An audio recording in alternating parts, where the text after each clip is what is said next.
You can't play though, Will.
come.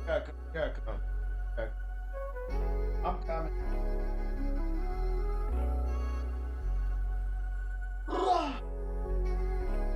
Adder. Got roaches here? Shout out to Graffiti Gaming. Shout out to Detarius with the subs. Appreciate it. I see you in the chat. What's good with everybody? Oh! I almost didn't make it. I'm tired after my workout, but I'm here. My class.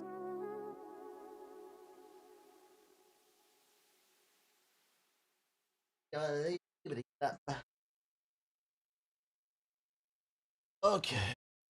Shout out to Section. Shout out to my knee. Shout out to Spinks. Shout out to B2K with the sub. Shout out to Chill Guy with the sub.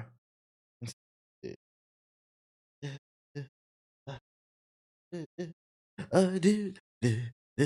said, "Old man, somebody got to do it, bro. Somebody got to do it. I be tired. I'm allowed to be tired, bro. I do a lot of things. I wear a lot of hats. I just don't come on the stream and bullshit about it." I'm here though. What's good with everybody? My name is the Black Hokage, aka TBH, and to be honest, today is January 23rd, 2026. Back with more of that quality bullshit.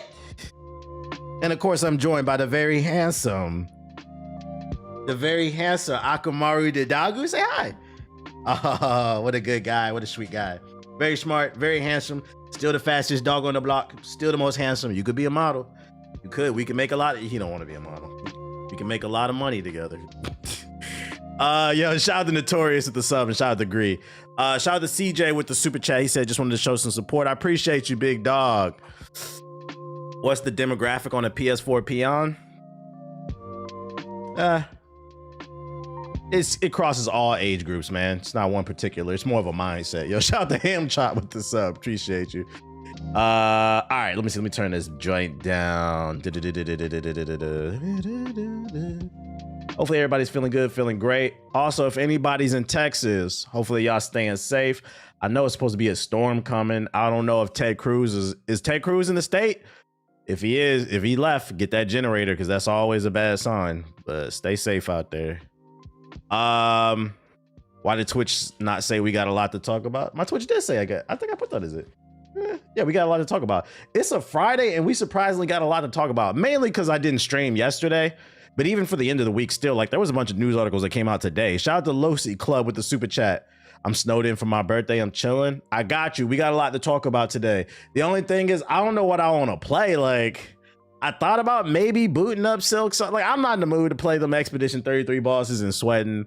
I don't know if I'm in the mood to play fucking Silk Song. And Battlefield doesn't fucking work, man. I don't got nothing to play. Oh, we in a filler arc, bro. I thought about Hades. I'm not really in the mood. You know, one of those days where you're just not in the mood for nothing, bro. I might do the news and get the fuck off this stream just to be fucking consistent. I don't know. Black Ops 7. Fuck no. I'm never, bro. I'm never that bored. Yo, shout out to Thunderboss with the $5 super chat. Would you ever make a video about your experience on House of Streams? Nah. There's nothing to really talk about.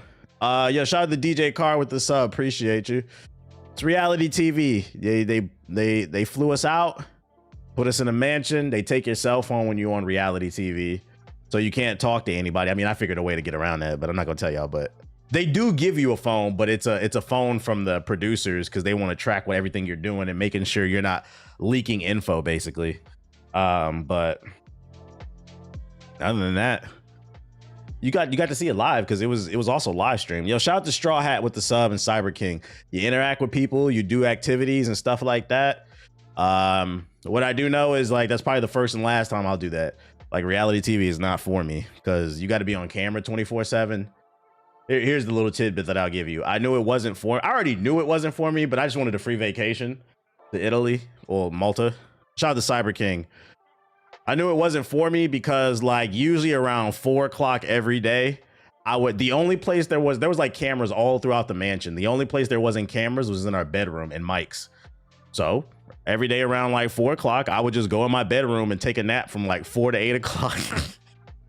I just couldn't do it. I couldn't do it, bruh. Just constantly being on camera. I don't know how people do that. That shit is mentally exhausting. When my social battery is drained, I'm fucking over it, bruh. And then I feel like I come across like a certain type of way, like I hate everybody and all this other shit. When I seen you on the show, I already knew.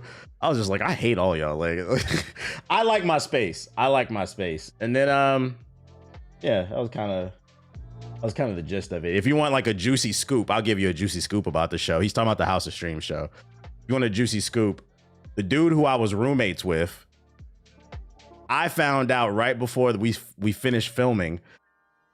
He told the girls on the show that he felt like I didn't want to be his friend. And he thought maybe I thought I was like, he's like a bad person or something like that. I didn't think necessarily he was a bad person. The reason he felt that way is because I didn't talk to him. I only talked to him on set, but in the bedroom, I didn't really talk to him. Versus like all the girls that they were bunked up with, they were all talking to each other, being besties and shit. But I didn't talk to him when the cameras was off. The reason I didn't talk to him was right when the show started, he revealed that he used to work for TMZ. So like in my head, I'm like, bro, you're a chatty patty. Like I knew I didn't have anything in common with him. I don't bond well with chatty patty dudes. So like for me, I just knew that like I didn't want to say nothing personal to him because I didn't know where that could. That's not to say he would do that, but I don't know you. I'm not gonna trust that shit. So as soon as he said he worked for TMZ, I was like, I just didn't say shit to him when we was in the bedroom. And then he said to the girls, he felt like I didn't want to be his friend or whatever. And the girls said to him, it's probably because, you know, you worked for like TMZ or some shit like that. And I just laughed. I was like, you guys were right, but it was nothing personal against him. That's just kind of how I am. Didn't take you as an introvert. I'm not an introvert. I'm definitely not an introvert. I'm definitely extroverted, but I'm the type of person when I'm ready to go home, I'm ready to go home. But I'm not shy. Oh, trust and believe, I'm the most charming person. Matter of fact, when I worked at G4, the dude who worked the front door, the security, was a black dude, real cool dude. He in Colombia now. Shout out to him. You know who he is. One day he pulled me to the side and he was like, "Can I speak to you real quick?" And I was like, "What's up?" He said, "Bro, you're the most interesting person in this building." I said, "What you mean?" He said, "When the camera cut on, you probably the most charismatic motherfucker I ever seen on a camera." He's like, "When the camera cut off and you just walking around the building," he's like, "You so to yourself. You only speak when spoken to." Oh, I said, "Oh, yeah." I was like, "Yeah." I was like, he's like, "What's up with that?" I said, "Oh, I'm not shy or nothing like that. Like, it's nothing like that." But I was like, my parents always taught me, you know, don't be friends with people at work. Motherfuckers be snitching, want people trying to one up on you. So I was like, yeah, that's my talent. I turn that bitch on and I turn it right back off. Watts will tell you, we be chilling before the podcast. 5, 4, 3, 2, 1. What's up, guys? It's a skill set that I was just blessed with it. I don't feel the need. And then I told him too, I was like, you know how it is. I was like, you black, we in Hollywood. You know how this shit is, bro. These motherfuckers ain't your friends. I was like, the only reason I came over and spoke to you to keep it 100, I was like, cause you black. You know what time it is? He said, I feel you. He said, I just love that shit. He said, I'm the same way. I be thinking everyone can do that. Yeah, I try to keep it professional. I come here to work. I don't come here to be friends with nobody. If somewhere along the line we become friends, it's cool. But until then, you know, go make me some money or some shit, bro. Yeah, I just try to keep it professional. There's your little tidbit since you dropped a super chat. Reality TV is not for me. I'd rather do scripted shit. I'd rather be doing voice acting, period. But let's get into this news, man. Let's get into this news. I gave y'all a little something. Yesterday I did not stream, just in case you didn't know, because I had an event I had to go to. Don't ask me how it went. I can't talk about it. I'm under NDA. I'll be able to speak about it soon, but I can't talk about it now. So a lot of stuff happened yesterday. The Xbox Direct event happened yesterday. We finna go over what was announced. I seen the timeline buzzing about what Xbox announced. I didn't look into it. I was trying to see what the temperature was. And then a bunch of other stuff happened as well. But because that's probably the biggest thing, that's what we're going to start off with. We're going to start off with the Xbox Direct 2026. I got this article recapping everything that was revealed.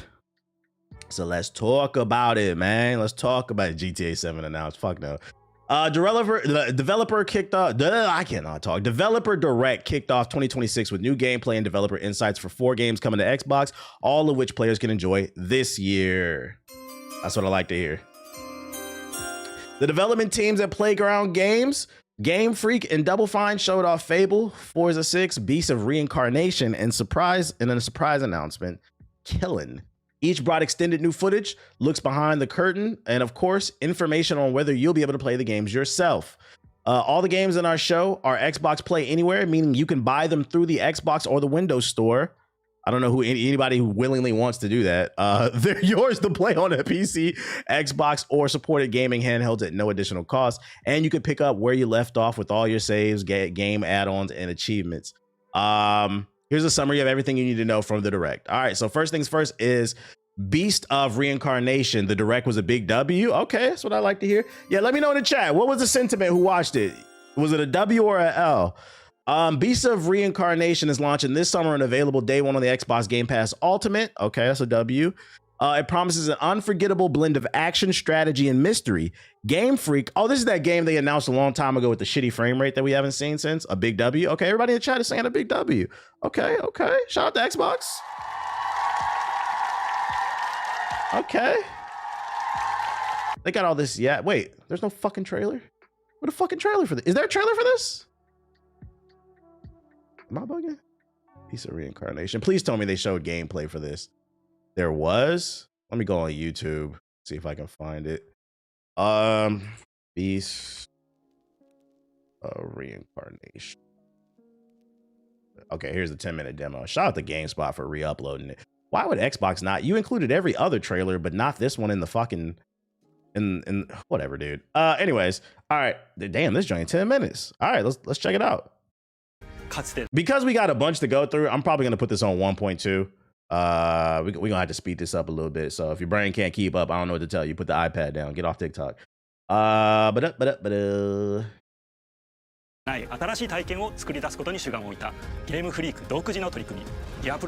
Gear Project designed to create new experiences like anything before.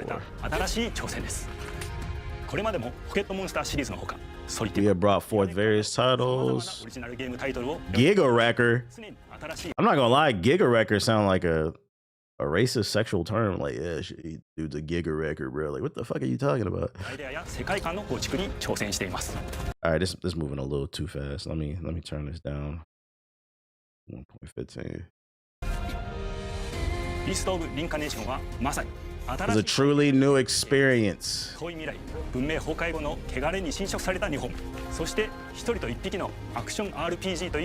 One person, one dog action RPG. So the Will Smith movie then. We would love for all you to join the experience.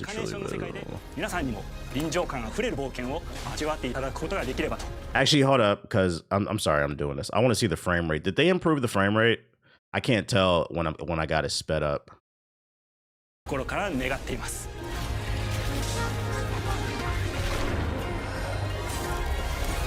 Yeah, I Am Legend type shit. I previously served as a battle planner in the same.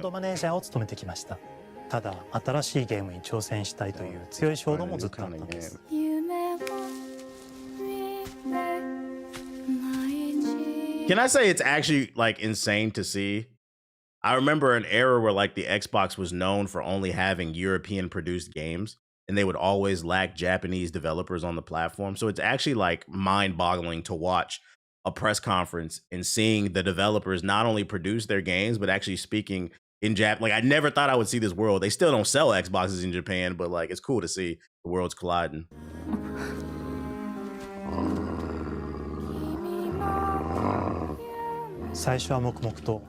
Yeah, the same Game Freak that makes Pokemon.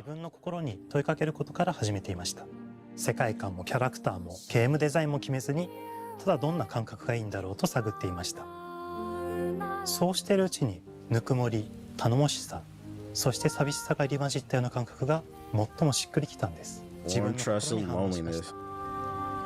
隔離された主人公エマとこの世界を一緒に旅していくぬくもりのある相棒クーもその過程で生まれました。 Wait, the dog's name or the wolf's name is Koo? I guess that's cool. I guess that's cool. The dog, he cool. 古島からビースト・オブ・リンカネーションのコンセプトを聞いてとても興味を惹かれ、すぐに参加しようと心に決めました。長年ゲームフリークではポケットモンスターシリーズを通じて生き物やパートナーを描いてまいりました。Nigga look like he wanna 今 kiss. 回のプロジェクトでは過酷な世界を相棒と共に旅をするという体験を目指しています。汚れと呼ばれる寄生植物が蔓延している世界がかつての Shout out to Superman with the sub. 追い尽くすほどまでに植物 Open world looking like 過酷な環境となっており、ダイ dynamic ナミッ movement ク to な移動が traverse. 要求されます。 What's up, buddy? このような経緯で Oh, that's pretty cool. 自由に操ることのできる鶴のような Yo, Shorty a earthbender? This is how we came up with the idea of giving Emma vine-like hair. Oh, it's her hair. She can manipulate it at the will. Oh, shit. She a hairbender. エマ A の scalp bender. ことになり、プロトタイプも And they hold on, because he said it's her hair. She's a scalp bender. They call her a scalp bender because not only does she bend her fucking hair, but then she'll also take the sword and bend your fucking scalp off, nigga. It's a double entendre. そしてそれがエマという人物のバックグラウンドとキャラクターデザインを形作っていったんです。 Is she whipping that shit? Look, she got the golden scalp. See, that's her hair being moisturized and blessed by batana oil from fucking Dr. Sebi. From Dr. Sebi. Y'all niggas don't know nothing about that.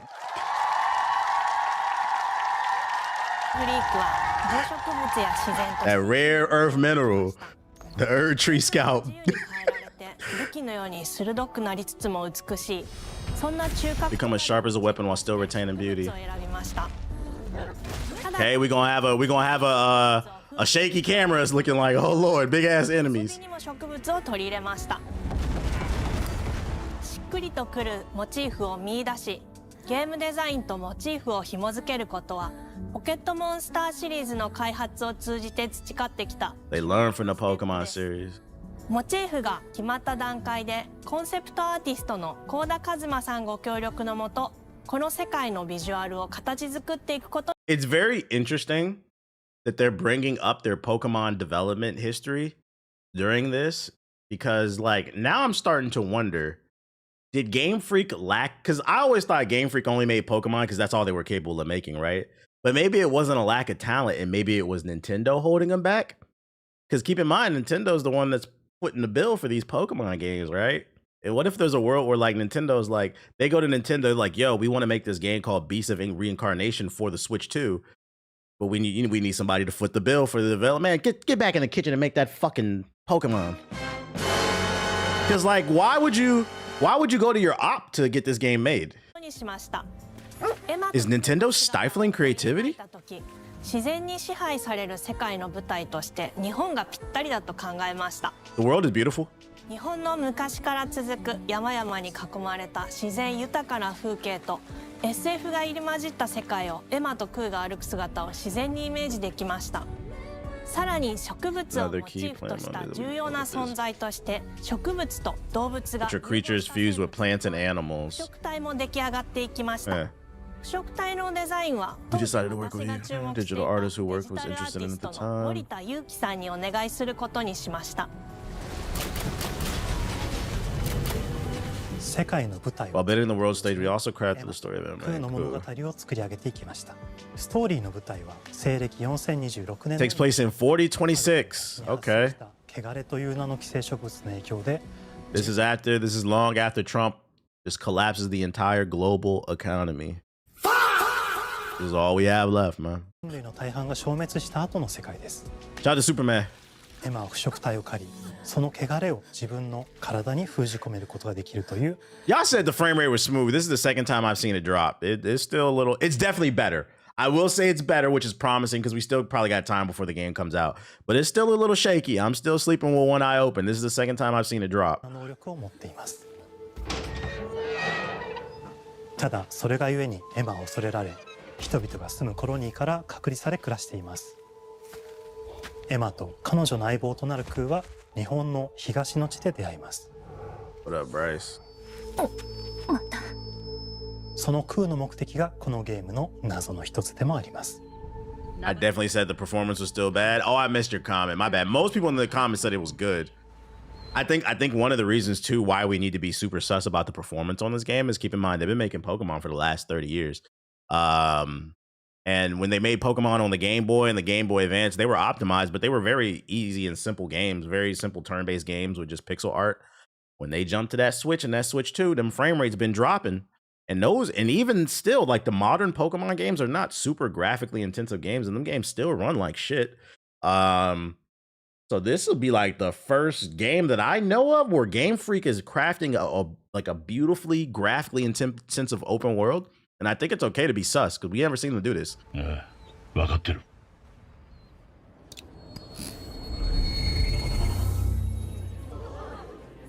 封じ後エンバー、お前に輪廻の獣討伐の命を下す。都に迫る輪廻の獣を討伐するにはエマと空の力を強化していく必要があります。そのためにこの世界に存在する強力な腐食体主を討伐し、その力を取り込んでいくことになります。Okay, so not every animal is evil off rip that's fused with plants. Only the Nushi are. 流れを封じることができるエマにしかできない特別な役目です。腐食体はこの世界の畏怖の対象であり、最も象徴的な存在です。汚れに寄生されて巨大化していった生物たちです。エマと空が戦う強力な敵です。腐食体は汚れを吐き、その巨体で世界を蹂躙していきました。腐食体の中でもひときわ大きい主と呼ばれる存在は I'm not gonna hold you. I'm getting kind of Souls vibes from this. I'm cool with it, but I know a lot of y'all don't like that. If it's not Soulsy, at bare minimum, it looks like it might be a little difficult. I know a lot of you ball and gun gamers don't like no games that require skill. Call of Duty, no, it doesn't. No, Call of Duty doesn't require skill. That's why everybody can play it. That's part of the reason why it has such mass appeal. Same thing with NBA 2K. Hate to burst your bubble. Those are not high skill games. More parry games, I like parry games. 植物を操り自身の支配地域に汚れの森を呼び出します。汚れの森に入ると周囲の環境がガラッと変わります。手強い腐食体が襲いかかり、プレイヤーの行く手を阻むのです。 Appreciate it. What up, C Gibby?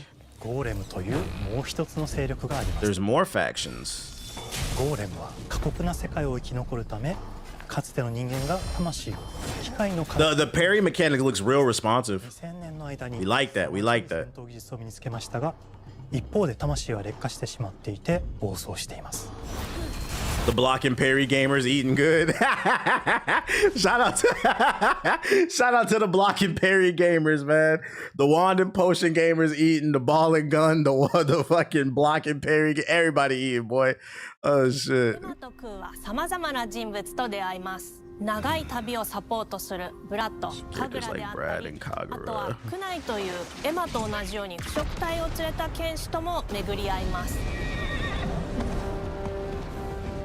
Never neglect the final blow. Okay, baddie alert. 同じく汚れの力を宿し Breathing on me is not going to speed up the process. 影響させ合いながら戦います。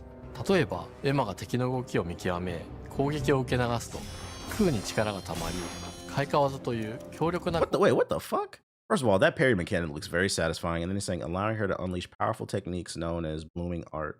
効果を持った技を発動できます。 So you can hold up. You can slow down combat and do moves? 空に力がたまり開花技という強力な効果を持 Still one hit destructive. It's giving me it's giving like Mass Effect Final Fantasy VII Remake type vibes where you slow down the combat and pick moves. So it's a mix between action and tactical. った技を発動できます。 And then there's also QTEs. Interesting. Yeah, with the Expedition 33 type of shit. そして開花技を放てばさらに次のアクションの選択肢に幅が広がります。例えばある開花技を使うとエマは彼岸花の大輪を咲かせその大輪に跳躍して Okay, some verticality. We like that. Stylish. 別の開花技を使えば敵を縛りエマの強力な闘技を Yeah, that like the way that slowed down, but it's still moving a little bit. That reminds me of Mass Effect. 敵を縛りエマの強力な闘技を敵に叩き込むことができます。開花技の選択中は時間がスローになり考える時間が生まれます。 Yeah, that reminds me of Mass Effect. RPG コマンドのように考えることになります。スキルを磨くほどに Name of the game is Beasts of Reincarnation. 研ぎ澄まされていき And the fact that it reminds me of Mass Effect. Yes, sir. We like that. We like that. We like that. 互いに補い合う関係で2人は常につながっているんです。エマとクーにはそれぞれ Oh, big ass skill tree? エマ Oh shit. Hey, skill tree gamers is eating. Hey, we gotta come up with a name for everybody, bro. What would it be? Skill tree and what? Skill tree and block gamers or something? I don't know, bro. Skill tree and potion. I'm trying to think of another word. That's fucking funny. Skill tree gamers is eating, chat. They fucking eating. Bro, what do you want? Skill tree and build gamers? Yeah, skill tree and build gamers. There it is. Meta build gamers. We eating. クーに影響を与え、クーが行動すればエマ Big に ass skill 当てら tree. れるようにしました。またエマとクーの親密度が上昇するにつれて装備できるスキルも多くなります。さまざまなスキルを組み合わせることで独自の Mind if you can create your own play style? できるんです。 Hey, you heard what he said, right? He said by combining different abilities, you can create your own unique game style or fight style. I better not see everybody doing the same exact bullshit because that skill tree did look very big. I better not see no fucking YouTube builds. さらにエマとクーを結びつける Learn to think for yourself. エマが受け流しを行った際に発動する Stats and graphs gamers. I like that. Stats and graph gamers. より奥深い戦闘ができるようになっています。遠距離だけで戦う人もいれば Okay, we got shooting. だけで戦う人もいますし Got stealth. Okay. 常にエマで戦闘を仕掛ける人もいればクーを先行させて戦わせる人もいます。エマと Okay, so the dog can do like a little sneak attacks too. ど That's のよう cool. な歴史と組み合わせて戦うのかプレイヤーの皆さん次第です。皆さんがどんな意外な組み合わせを生み出すのか今から This is my only concern with this game right here.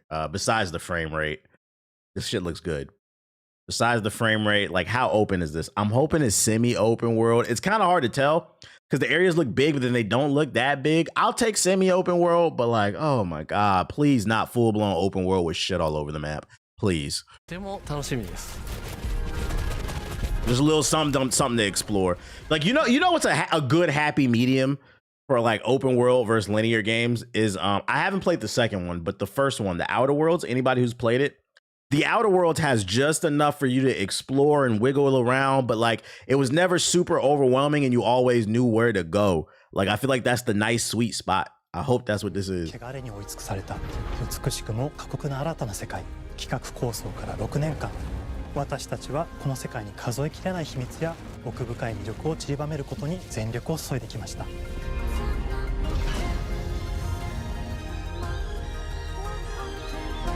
I like the music too. I'm fucking with it. 皆さんにビースト・オブ・リンカネーションの世界を体験していただける日が待ちきれません。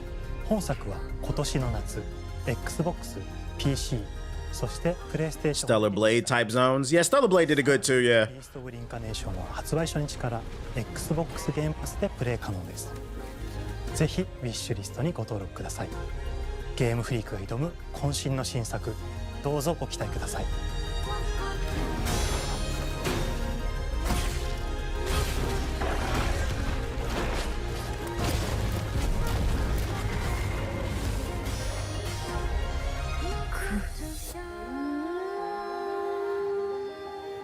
Okay. First game, I'm gonna say Xbox is 1-for-1. I haven't gone over Fable yet. Beasts of Reincarnation is looking like a day one cop. I like the world that they're crafting. It's very interesting. They gave us just enough about the story to where it's interesting with this whole post-apocalyptic Japan thing in the year 4000 after Trump destroys the economy. The plants fusing with the animals. The fact you have the wolf, that I feel like they gave us just enough where I'm like, okay, this is interesting. It looks like there's an interesting world they crafted. I think the art design is fire. The way the sparkles are hitting all the different plants. Like I love art design where it's like a post-apocalyptic thing, but then it's also still beautiful, if that makes sense. I feel like they found that nice balance with it. The enemy designs look fire. The scale of the fights, that parry looked real good, and your ability to slow down combat and make decisions and do different abilities. It kind of reminds me of Mass Effect. This is looking like a W, chat. This is looking like a W.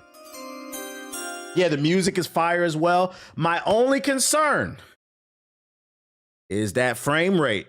Even the open world thing is just my bias. I'm not going to dock a game for it, especially if they do it well. I just got open world fatigue. But what I will say definitively, my main concern right now is that frame rate. It is still looking a little shaky. When is this supposed to come out? Does anybody know? Summer? Hey, yo, give it up to Xbox. Hold up. Y'all remember, this is why I'm pushing the agenda. I am sick of the argument that gaming is dead. This shit, for those who are not old enough to remember, gaming was legitimately dead during the summer months. From like probably late May all the way up to September, like mid-September, nothing came out when I was a fucking kid. All the way up to like even like my early 20s. In the more recent, maybe like 5 years, you got bangers coming out in the summertime. But for some reason, you got people talking about there's nothing to play. You guys are fucking frauds, bro. We're eating. And I've been said, that was one of the agendas I was pushing like 10 years ago. More gaming is the biggest medium in the world. And there's more competition than ever. These developers got to get off this idea of we got to make all our money during the Christmas season. Because that's, for those unaware, that's the reason why a lot of games release between September and November. They're trying to cash in on the holidays because people are spending more. You got to get away from that. Gaming as a whole is a mainstream medium. People are spending year round. As long as it's a banger and you properly advertise it, you can eat. Yeah, but we have no time off now. Y'all niggas ain't outside anyway, so what it matter? Like, I know my demographic. The largest demographic is between the ages of fucking, I think, 21 and 34. After that, it's like 16 to like 19 or something like that. Most of y'all niggas in the chat is old like me. Y'all ain't going outside. Be quiet. The most you going outside is because some of y'all got families. You got to go outside. But other than that, if y'all ain't going outside, I don't want to hear that shit. Y'all niggas is not outside. You going to the gym. That's about it. Shout out to John the Space Cowboy with the $2 super chat. Yeah, you going outside because you got a job and you got to take your kid to the park, but you ain't really outside like that till the street lights come on. I don't want to hear that goofy ass shit. You niggas are gonna be playing them games, bro. Your biggest concern is how you gonna be able to afford all these bangers. But this is a W, 1 for 1. I like Beast Reincarnation, bro. You right, but you ain't got to say it out loud like that. Tight shit. All right, let's see what else we got. 1 for 1, Beast Incarnate. All right, Fable. Let's take a look at Fable. There's only all right, let's go to YouTube. Is there like a demo for YouTube too? Let's see. Fable. First preview. I don't want to see a preview. I want to form my own opinion. Overview. All right. Shout out to GameSpot for actually re-uploading everything. All right, let's check out Fable. This is the one game I did see on the timeline. I didn't see like any news about it, but I saw people have good sentiment about this game. Playground's first open world action RPG. And we couldn't be more proud to be carrying on the work of the legendary Lionhead Studios, the original creators. Hold up, y'all. Why are you hitting me? Stop hitting me, bro. That's not nice. Are you hungry? You hungry? You want some water? You need a hug? You need a hug? Oh, he needs a hug. Okay. I'm sorry. Yeah, hug. You want a kiss? No.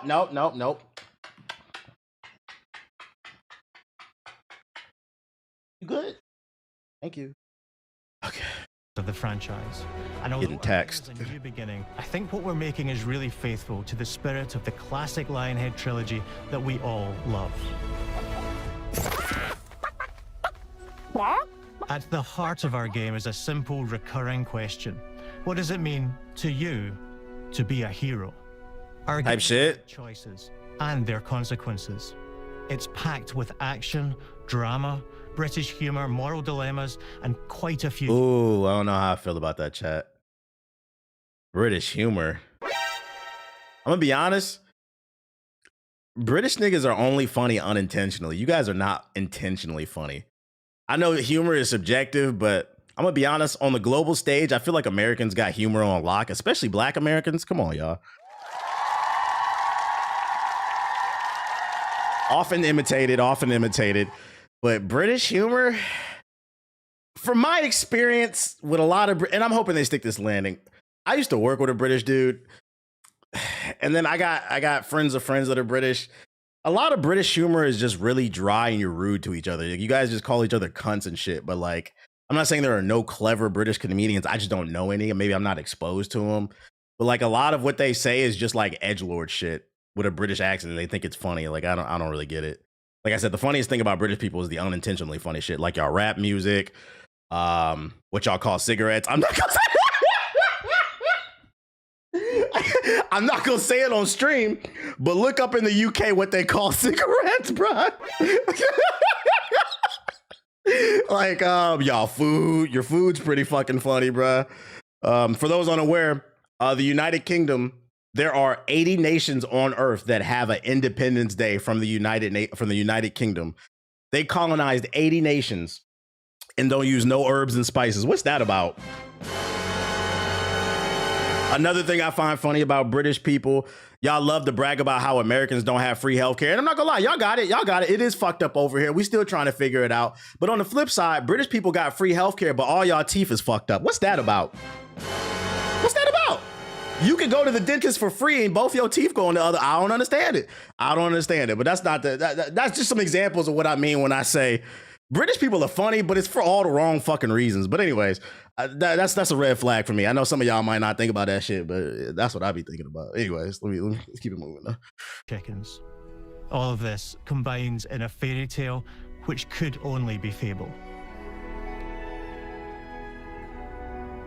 In classic fable fashion, you begin the game as a child. Tiny Timpa. Growing up in the sleepy rural village of Briar Hill. It's here that in a moment of extreme danger, your heroic powers first emerge, and we discover that you are Albion's first hero in a generation. But not long afterwards, disaster strikes. Oh no. The people of your village, including your beloved grandma, are turned to stone by a mysterious stranger. Suddenly alone in the world, you'll set off on an adventure which will change Albion forever. Venturing out into the world. I feel like it's a lot more games coming out with like really good art direction and like use of color. I feel like we finally made it out of that dark gray age of gaming that Call of Duty caused, basically. Call of Duty, like Gears of War, where everything was just like super gray. I like seeing all the color. Because this is Albion like you've never seen it before. Idyllic rolling hills, magical forests, bustling villages, sleepy hamlets, oversized vegetable patches. They got sleepy hamlets? Oh, shit. And because our Albion is truly open world, for the first time, you'll be able to explore this rich and detailed world seamlessly, with the freedom to go where you want from early in the game. We can't wait to welcome you back to Albion's iconic castle. What's a sleepy... What's a sleepy hamlet? Does anybody know what a sleepy hamlet is? They got that shit. I'm about to Google this shit. What is a sleepy... Hey, they hype that shit. What the fuck is a sleepy hamlet, bruh? Oh shit! I gotta go to Urban Dictionary. What is these niggas talking about? Urban Dictionary. Is it like a sleepy neighborhood or something? Sleepy hamlet. All right. It's a small town. Oh, it's the sticks. Okay, so it's like a rural area. I didn't know. I don't know. I'm gonna be 100% honest. I've never wanted to go to the UK in my life, and I'm gonna be honest. I probably never will. And the only reason I'll ever step foot in the UK is because I have business there. Like I get flown out for like a business deal or some shit like that. But like willingly paying my money to go to an entire nation that looks like fucking Cleveland, where it just rains and it's cloudy and shit. Like why the fuck would I want to go there? I live in California, nigga. The old clock tower and the legendary Food stinks. Heroes Guild. It's a huge city, full of contrasts. Rich and poor, nobles and commoners, royalty and criminals. You'll spend plenty of time here during the game as you discover the secrets of the Heroes Guild and its reclusive guildmaster. Think of small towns in the Midwest, but less fent. I was about to ask, do they do drugs? In the north of Albion, you'll find mountains, craggy coastlines, spooky marshes, and the bleak, windswept city of Bloodstone. Nah, Bloodstone. You'll meet the leaders of two rival gangs vying for power and uncover the secrets of the sinister but extremely well-organized Cult of Shadows. Oh no. Our Albion is beautiful, handcrafted, and richly detailed. I ain't gonna hold you, that frame rate looking a little shaky, chap. Heroes are special, different. They're stronger than regular people. They're more skillful, more charismatic. More importantly, they're those rare humans who can harness and use magic in the world around them. They have the power to do what they want. You don't want two pie, one mash, and Ely and jelly ills? Nah. Want to be. And that starts with being able to choose how your hero character looks. So, in Fable, you'll be able to pick from a range of different character heads and customize your... I like that. Okay, that's a W. Right off rip, they said, hey, we got black shit. They got black people in the sleepy hamlets. They got it, bro. The blacks are confirmed to be in the sleepy hamlets, and the hair got texture too, so that's a W. Clothing, hair, skin, and you could dress as a medieval pimp. Come on, man. What a bitch is that, nigga? tattoos and scars. So the hero you play represents you. But as well as your appearance, you can be the hero you want to be through the way you play, through the skills and abilities you learn, and through the weapons you use. Okay. Combat look a little saucy. Our game fight with a combination of strength, skill, and will. Seamlessly blending melee. He just turned them into chickens? That's kind of fire. Style weaving combat. Allowing you to show off your... I wonder if like the magic spells will allow you to turn them into chickens and then pick up the chicken and choke the chicken. That would be chat. If it let me choke the chicken, I'm gonna choke my chicken on stream the entire time playing this shit. Real fucking shit. All right. Play style. Against single opponents and large groups of enemies alike. Melee is at the heart of our close quarters combat. You'll use light and heavy combos, often knocking enemies off balance and executing stylish finishers. Okay, it's got some weight to the combat. Swap to your ranged weapon to bypass enemy guard and deal with troublesome flying enemies. And of course, you'll be able to unleash your powerful spells to both manipulate and devastate your opponents. We're excited to be bringing back some fan-favorite adversaries for you to fight. I like the limited HUD design. Like there's a little bit of UI like right here, but for the most part, the screen is pretty clean, and I think it allows you to enjoy the art more and kind of like the world and like immerse yourself. I do like that. Hobbs are back. As our battle rings, colorful. Oh, this nigga got a Switch. Oh, ball and gun gamers, we're up. We're up. Pre-order. This nigga got a Switch on a crossbow. Oh yeah, we're on that. We finna wet the block. Brand new enemies too, like this. They got mega chickens? A giant fire-breathing chicken. Each enemy family is different, with their own weaknesses to exploit and defenses to overcome. But with all the unique tools in your combat toolbox, how you defeat your enemies is up to you. So what I like about the combat from what I'm seeing is like, it looks like it's fluid, like it feels like it looks like it's actiony, it has a good feel to it, but it still has the punches and the kicks still have like a nice weight to them. Like when he swings the sword, it feels like a good combination between like arcadey and kind of like realism.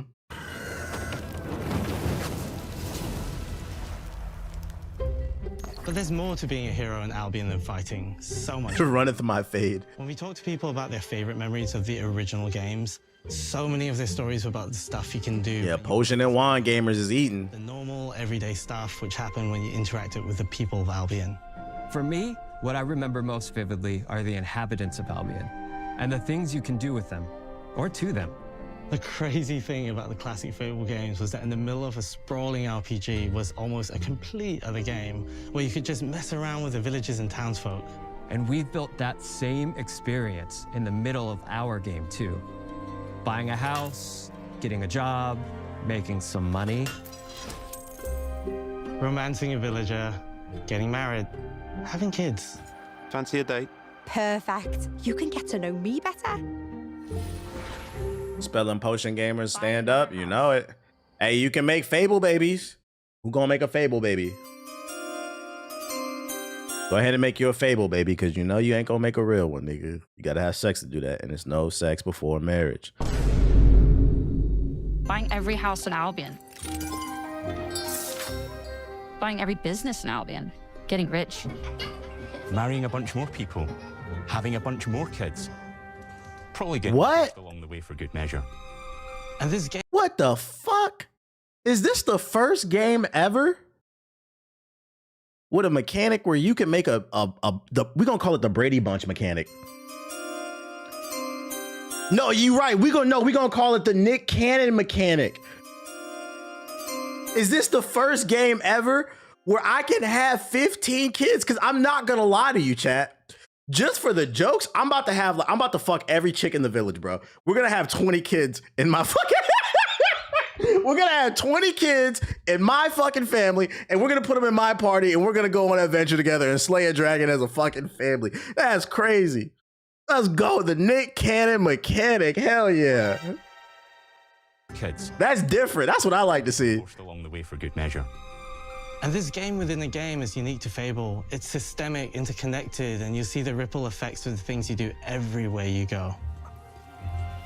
And all of this revolves around the people who live in Albion.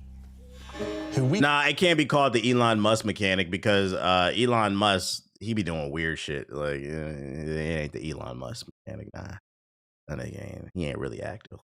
Looking at that nigga, he be on some weird shit. Call the living population. Yeah, we gonna do a slutty playthrough. And every single one is unique. Each of them has a name, a role, a daily routine, and their own personality. You could follow. Yo, all right, hey, let me know. I'm sorry, I'm pausing the video, so let me know during who watched the live stream live. Was the YouTube and the Twitch chat, were they mad that this European-centric potion and wand ass like medieval game, they kept showing black characters? Like, they're showing black NPCs, the black dude in the front. Like, were they mad about this shit? Any one of them for a day and just watch them live their life. They'll get up, go to work, spend some leisure time on hobbies, then go home to bed. It was mixed. But what's even cooler is that you can talk to every single one of them in fully voiced conversations and interact with them in loads of different ways. Maybe the job they go to is working for you because you hired them to work in one of your businesses. Hey, you. Working hard? How can I help you, boss? The hair is fire. The hair design is in a house you own because you're the landlord. The stream was in the morning. The grifters were asleep. Because you evicted them. All right. Oh, it's you. You're awful. And all of the stuff you do affects what they think of you. Interesting. Because everything you do builds your reputation. Very impressive. Now that's an hero right there. Morality has always been super important to Fable. In my playthrough, I think I'm only gonna give spare change to like. I'm not gonna say what's on. That tension between good and evil underpinned all of the original games. And morality is central to our game too. But we have a slightly different take on it. For us, morality isn't black and white. There are lots of grey areas. And importantly, morality is subjective. No two people see things exactly the same way.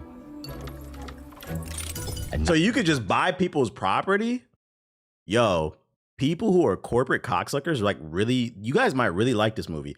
Those people on Earth that just vote against their own best interest because they have this dream of eventually one day becoming the next Jeff Bezos, even though it's like a 1 in a billion chance. Those people, those guys, you might like this game because you'll actually be able to feel like Elon Musk or Jeff Bezos. Like, you could just go on the block and buy up properties and shit. You can't do it in real life because you don't have a job, but in this game, you're going to be able to do it. In our game too. Yeah, the corporate bros is eating in this joint too. And every person in Albion will have a different reaction to you as a result. Hello there.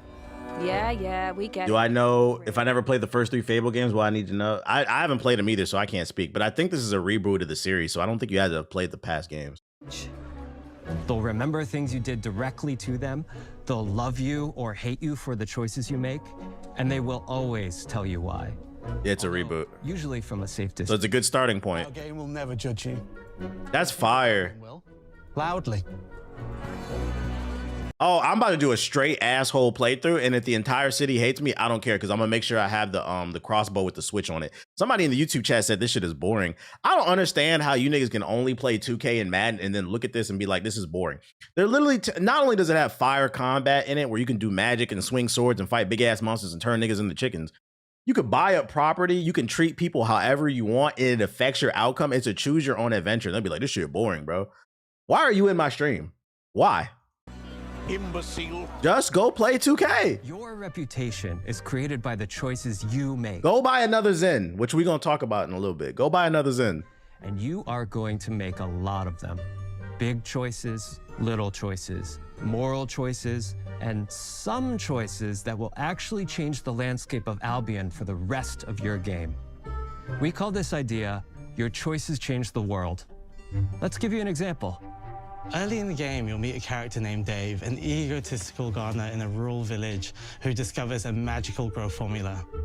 I'm not gonna lie. He given, where's this dude at? Right here? He's given like medieval Tom Dubois. Is that how you say his last name from the Boondocks? You remember the light skinned nigga that used to always stab everybody in the back? He's giving Uncle Tom vibes. This gardener in a rural village who discovers a magical grow formula. We gotta watch him. He accidentally turns himself into a giant and becomes a big problem. It'll be your job to deal with him, and ultimately it will be your choice whether to kill him or to spare him. I'm gonna kill him. If you kill him, his giant corpse will lie on the farmland just outside of town for the Oh yeah, we're gonna kill him. And I ain't gonna hold you. I feel like they shouldn't have spoiled that. It's going to affect house prices. Tom Dubois. Affect what a lot of the villagers think about you. Especially Dave's sister. In Fable, the choices you make will define you. What does being a hero mean to you? At Playground Games, we've built a pedigree for beautiful, immersive, open-world experiences. Yes, they've typically involved sports cars, but this is a passion project for all of us here. Every team, which we've built from scratch, has two key things in common: a deep love for the franchise and a burning desire to bring it back. That says to me like there might be a lot of choice. Is that like a choice tree or is it just for animation? Franchise. Might be a lot of choice in and this. a burning desire to bring it back. We're making this for Fable fans just like us. You missed it. They said his body being out there will affect the house prices. That's fire. So there's attention to detail. I like that. But also to introduce Fable to gamers who've never played the series before. It's been great to finally tell you a little about the game. It's just programming stuff. Got you. There'll be much more to share as we get closer to our launch. I'm excited to tell you today that Fable is coming to Xbox, PC, and PlayStation in autumn 2026.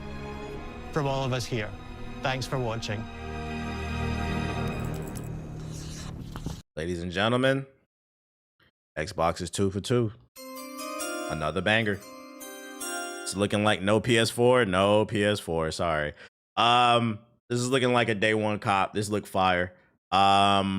Like the art style, the world. Like I said, I like the UI. Very limited UI, so it's immersive. The choices that you can do seems like it's gonna be a very. If you're looking for a deep RPG, where it's just gonna let you do whatever the fuck you want, and there's gonna be tons of different outcomes, this is gonna be the game for you. And on top of that, the combat looks good. I do wish they would have shown a little bit more combat. I feel like they showed a lot of, and maybe they'll show it later, but I would have liked to have seen like a skill tree and see what kind of different things you can do. I feel like they showed some really basic stuff, but the world building, the sense of choice that you have alone, and the art direction, that kind of sold me on the game, especially because like they announced this game like years ago. We hadn't heard nothing about it. This is a strong first showing. This is a day one cop. Day one cop. This will be my first Fable. I'm excited. It looks good. I would say the Xbox community is eating, but Xbox ain't got no more exclusives. So I'm going to say gamers are eating. Open-minded gamers are eating, basically. It kind of reminds me a bit of more like an action version of Baldur's Gate 3. I agree. W from Xbox is coming to PlayStation. It's already a cop. Yeah, it's going to be multi-plat. So 2 for 2. Forza Horizon 6. Let me see. Do they have a demo talking about what? I'm actually really curious what's different about this one because it's just racing. 6. They announced this in 2020. Would have been better if this was the initial announcement, probably. But I mean, I think they redeemed themselves. Shout out to Lethasis with the $20 super chat. I'm a Hokage highlights warrior. Shout out to you. And those vids get me through work. Been a long time since I caught a live stream. Hey, I appreciate the super chat and the words, bro. That's a W. Shout out to the Hokage highlight warriors. That's fucking funny, bro. What was the first game you looked at? Beast of Reincarnation. That's a W. Fable's a W. All right, let's look at this overview for Forza 6. I haven't bought a Forza in a while. Let's see if this is the one that brings me back.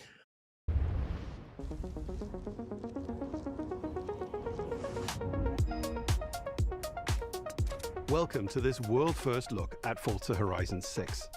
I'm Torben Ehlert, Design Director for Forza Horizon, and I can't wait to show you what the teams at Playground Games and Turn 10 have been working on. And I'm Don Arceta, Art Director for Forza Horizon. The Horizon Festival is a celebration of beautiful cars, hit music, and breathtaking locations around the world. And now we're taking you to the vroom vroom gamers. Very long time. Japan. We designed a campaign that really focuses on your journey. You don't start as a superstar of the festival or a racing champion or even a rookie. You'll start out as just a tourist in Japan. Your first goal is to join the Horizon Festival by completing the Horizon qualifiers. After that, you'll rise through the ranks, unlocking wristbands as you complete races in faster, more exciting cars. The game is pretty. I mean, it's a racing game. At the end of each round, you must prove you're ready to move up by completing spectacular events to unlock your next wristband. These include classic Horizon showcases and our new Horizon Rush events, where you show off your skills on thrilling obstacle courses, like this one at the docks in Tokyo City. When you finally earn your gold wristband, you get access to Legend Island. Just watch the Adam 22 fight. I'm dead. I have no clue what you're talking about. To be honest, the only reason I know that Adam 22 is fighting today is because of you, and that's unfortunate. That was against my own will. Why do you know that? And areas to explore, and that will the wheel and pedal gamers. Throughout that journey, all of Japan outside the Horizon Festival is yours to explore at your own pace. Skirt gamers. Let's talk about the location we've all been waiting for. What have we been waiting on? Japan is the ideal location for our biggest, most exciting game yet.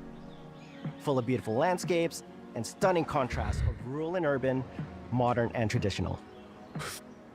This is our largest map, full of verticality. Is this one gonna be open world too? Seasonality and breathtaking driving experiences, elevated by Japan's unique car culture. So we knew from the start that we wanted to deliver the most compelling and authentic game possible. To help us create those experiences in-game, we sought out advice and insight from people who've lived with Japanese car culture their entire lives. TBH, how you stay motivated? I got a better question for you. As a man, what other choice do you have? Ain't nobody coming to save me, nigga. Real shit. As someone who grew up in Los Angeles and Tokyo, both cities known for car culture, I developed a passion for cars early. I've also worked extensively supporting creative collaborations between Japanese and Western video game studios. Over the course of production, I had many conversations with the team about the nuances and the details of Japanese culture and how to reflect these in Forza Horizon 6. As an example, when we discussed naming options for the player home at Tokyo Docks, you gotta get a life, building dude. number, picking 7 and 8 because those two numbers are considered fortunate in Japan. In fact, these numbers are also part of a well-known Japanese I'm just happy it's not 6, 7. Thank God for 7 and 8. Yeah. proverb, Nanakorobi Yaoki, which means never give up. When our team builds a Forza Horizon game, we focus on the essence of the place, what makes it special and unique. At the start of production, our team traveled to Japan to capture reference for everything. Time lapses of real Japanese skies, photogrammetry of trees and geology, scans of... Don't look real realistic. Things as simple as water kickoff and the Game looks pretty. cherry blossoms respond to passing cars. Another colorful game. From these references, we then work to capture the soul of those places, adapting it for Horizon's open-world gameplay. And since Japan is home to driving experiences unlike anywhere else, that process begins with the roads. Inspired by the C1 Loop, Ginkgo Avenue, and mountain passes, like Mount Haruna and Bandai Azuma.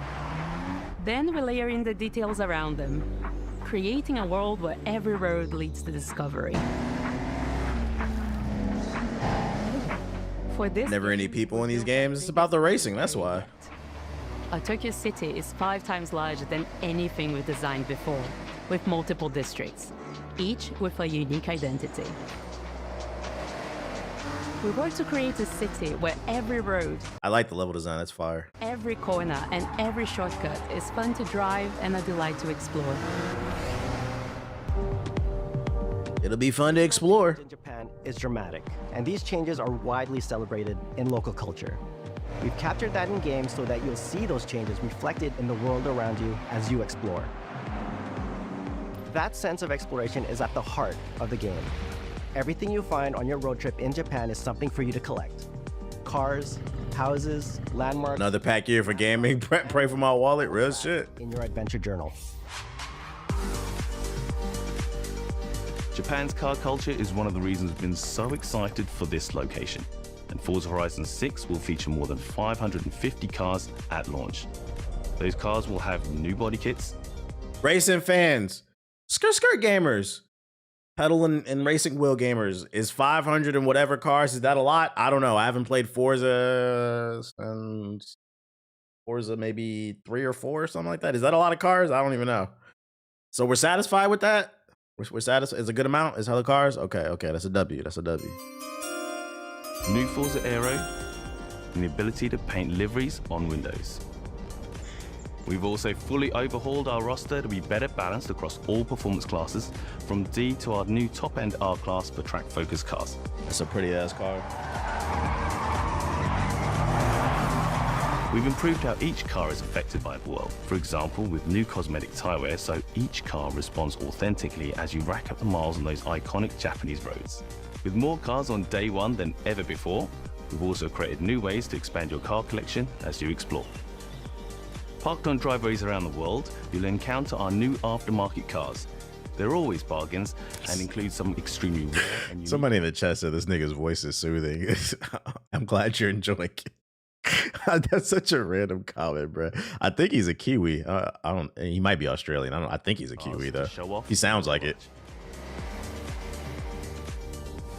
We're not just bringing classic JDM to life. I love that shit. That exotic shit, nigga. Most exciting cars in the world, and Forza Horizon 6 cover car is one of them. The GR GT is a race-derived road. He said his voice got hella melatonin in that bit. Road-going excellence. And our game is the ideal place to experience the most modern iteration of Kazoo Racing's relentless pursuit of Japanese engineering perfection. Our cars sound better than ever, with greater detail and remastered audio. All For racing gamers in the chat, what's the reason you guys like these games? The customization? From my understanding, because I'm more of a casual racing game fan, but from my understanding, for the people who are hardcore into this, the reason they love these games is it allows them to drive cars that they'd never be able to drive in real life, whether it's you can't afford them or you don't know where to locate them. And then it's about not only being able to experience the cars that you'll never probably get because it's simulation, but it's like mastering the car. It's the fantasy. Yeah, it's like playing with your dream. It's like taking Hot Wheels to like another level. And I was like, okay, that makes sense. So I think that's why racing games are such a niche thing though, because not everybody has that kind of that dream.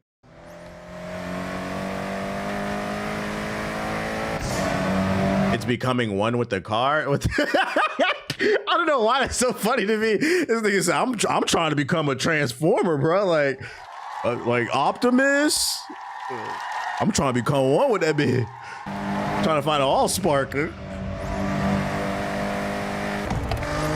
Yeah, I am the Hellcat. That's fucking funny, dude. I am the Hellcat.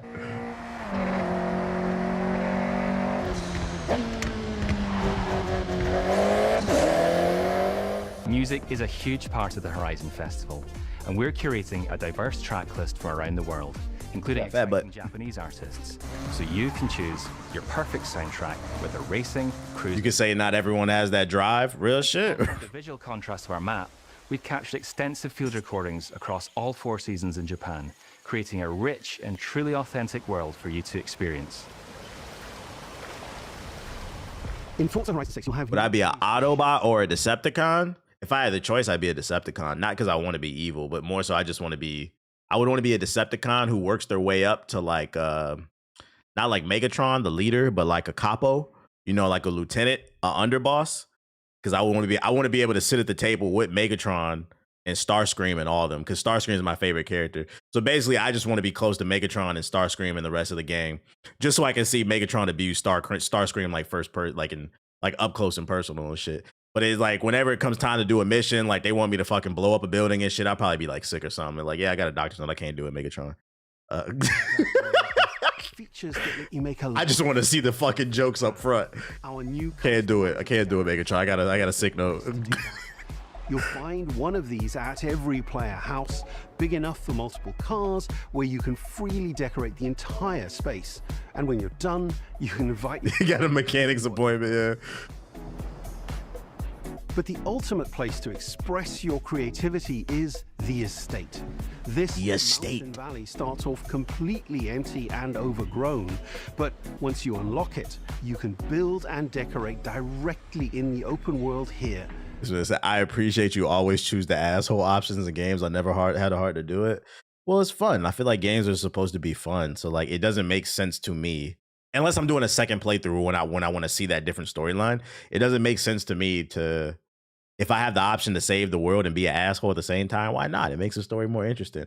I would like to, I'm not perfect, but I would like to think that I'm a decent person in real life. So I'm going to be a fucking shit stain in the game, bruh. Versus a lot of your favorite content creators, they pretend to be good people on camera and then you meet them behind the scenes and they're really not shit. And anything you construct is permanent and visitable by your friends. Our teams are fully committed to Forza Horizon being the open world driving game for everyone. We'll be carrying forward all of our... Anti-hero, he says, speak on it. I went to an event yesterday. I was telling my girl, because my girl hates when you niggas glaze me in the chat, bro. I feel like she uses that term a little too loosely. I'd be like, it's okay if people show love. Like, I show love for things that I like. And then there's like levels to it. There's a difference between showing love and like glazing. But I told her when I went to this event yesterday, I ain't gonna hold you. I walked in the room and I got a lot of love. It was a lot of content creators that like dapped me up and just said like, I love. One specifically said verbatim. It was, matter of fact, I'll say it. I don't want to give it away because I don't want to give away where I was at. No, I'm not gonna say it. But she was just like, yeah. She was like, I heard all about you. She's like, your integrity is just like, you really stick. You say what you mean what you say. I was like, yeah. If you would have heard the way they was talking to me, I was like, that shit would have made you fucking throw up. I'm like, I don't even understand why you get mad when other people glaze me. You literally glaze me. Like you glaze me. Like what are you talking about? Like they figuratively do it. You literally do it. So I don't even understand why you get mad, bro. Like new options like proximity radar or competitive players and auto drop for players who want to oh shit. No sex before marriage though. In motion. Our major new accessibility feature is customizable high contrast mode. He said no pause, crazy work, clip, I'm snitching. Accessible to everyone. So the brother can it. And your friends play. Nah, but real shit, I was just telling her, I was just like, yeah. I was like, that's what I do it for. I was like, you know, I'm not the biggest creator in the world. I don't get the most money. But the most consistent thing is when I walk in a room and I meet my peers, they all show love and they all say the same shit, bro. You don't have to necessarily agree with everything that I say, but you know, I've been very consistent across the board in terms of my personality. And I stand on the fact, I don't shit on people. You will not find any story about me doing X, Y, Z. If I do shit on somebody, you'll know it's because I have an issue with them and I'll bring it up. But that's very rare. I stay to myself. So I was like, that's what I do it for. That's what I do. I show people, you know, play the long game, play the long game. You can customize Forza Horizon 6 so you can play together. Japan is world-renowned for its car meets, like Daikoku, and inspired by these experiences... Hey, can we just say 1 second? Yo, shout out to Dave Orton, lead game designer. Can we just say, like, game developers as a whole have come a long way.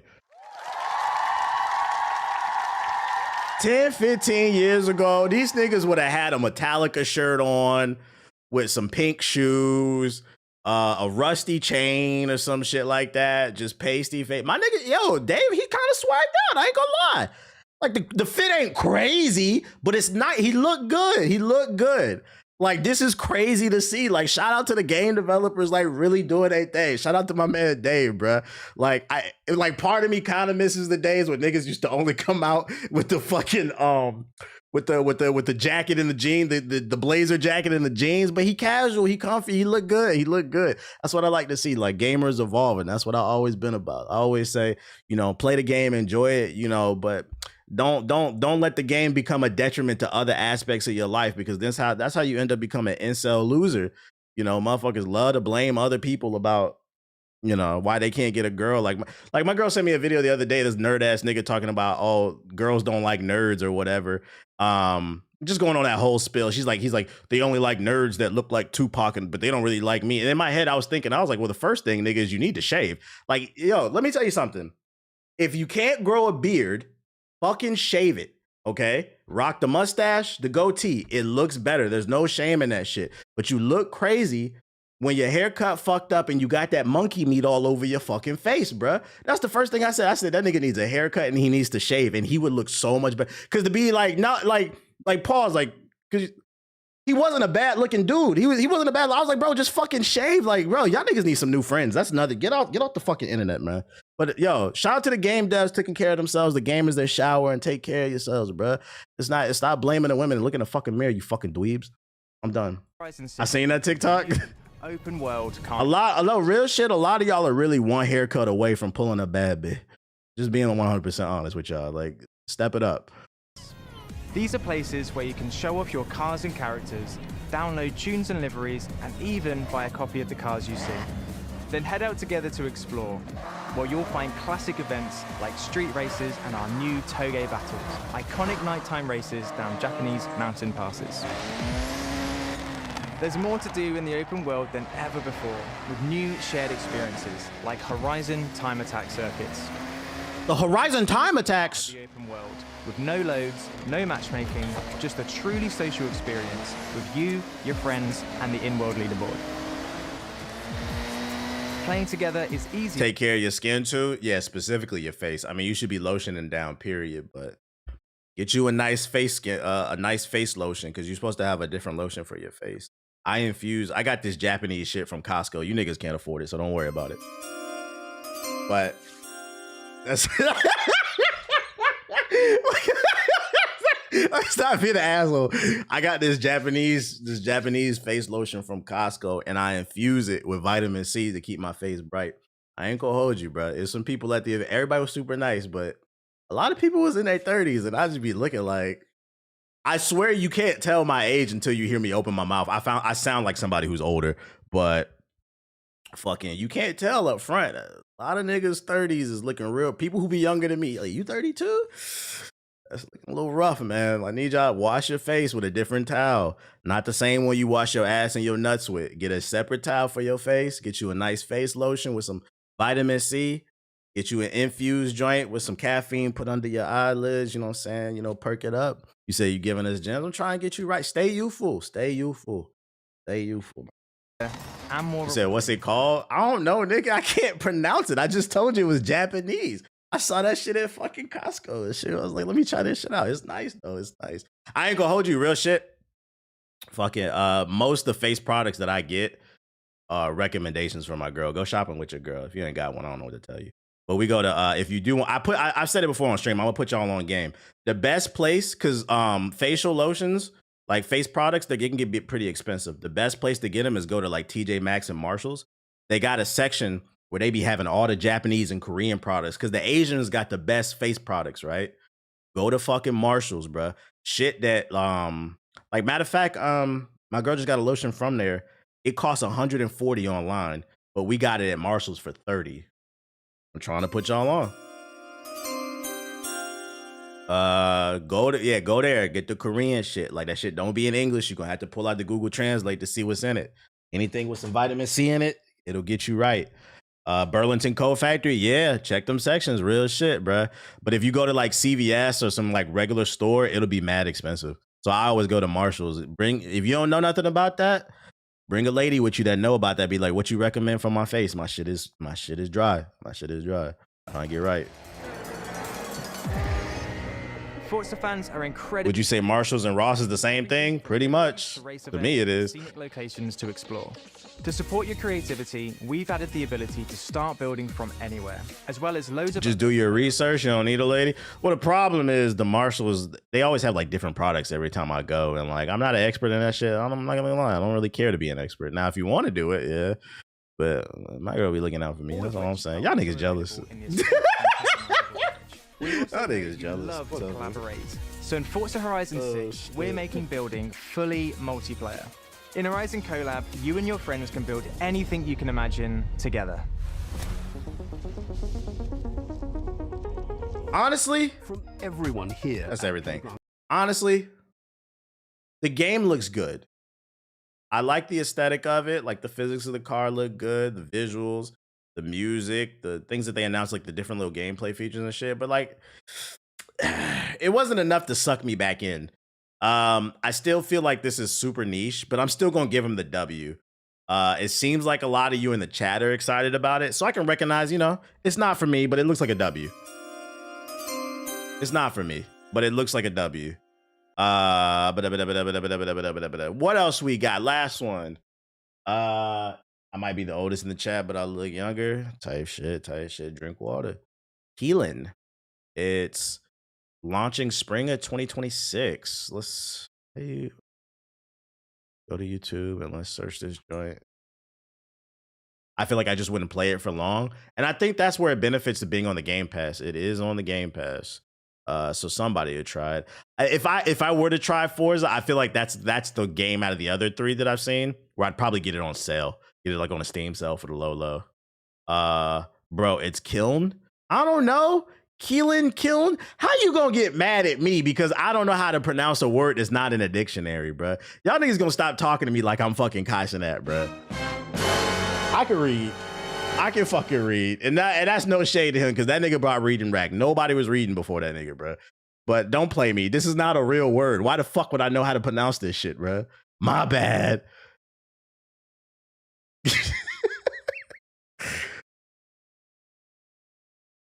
All right. Let's see. Killing is a real word? Oh, word? Hold on. Let's look at what it mean. Is it like killing? Like I'm killing a nigga? What does shit mean? All right, we about to learn something. I'm about to get on my Kaisenet. My fault. Or kiln, whatever the fuck. What does the fuck does this shit mean? What does it mean? Dictionary. A furnace or an oven burning, baking, or drying. What the fuck? It's for pottery? Okay, my fault. I didn't know the latest pottery gear. Oh my god, my dude, my bad. As a computer guy, I didn't know the latest pottery technology. My bad, chat. I'm about to ban the whole fucking chat. For a second, I thought you niggas. My bad. Okay, the latest 2026 pottery gadgets. My bad. I didn't know. I just never been to a pottery class. My fault. I'll take that up.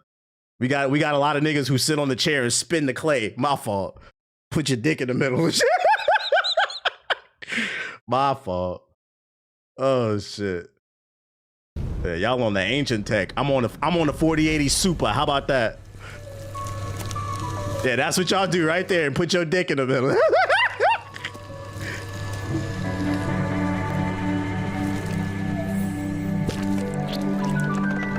Yo, the ceramic gamers are eating, bro. We had the ball and gun gamers. We had the vroom vroom skirt gamers, potion and wand gamers, and now the ceramic gamers is eating too. Let's go.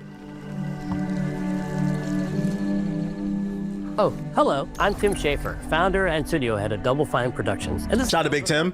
Senior tools programmer and at bare minimum, I know this is gonna be creative. Double Fine. This is the guy who made Psychonauts. A little time every so often to create quick game prototypes. Anyone in the company can pitch a game idea, and we have a vote on which ones we want to try to make. We forget the projects we're currently working on. The brick and mortar gamers, the carpenter gamers. That's a Fortnite. And we build a few of these experimental game prototypes. We call this process Amnesia Fortnite. We've had all sorts of great ideas come out of this process. It's just like this clay. With a little shout out to your boy Chef with the sub, appreciate it. Interesting is created that wasn't there before. Our next game came out of Amnesia Fortnite. It's all about encouraging you to create with others and then use what you create to destroy each other.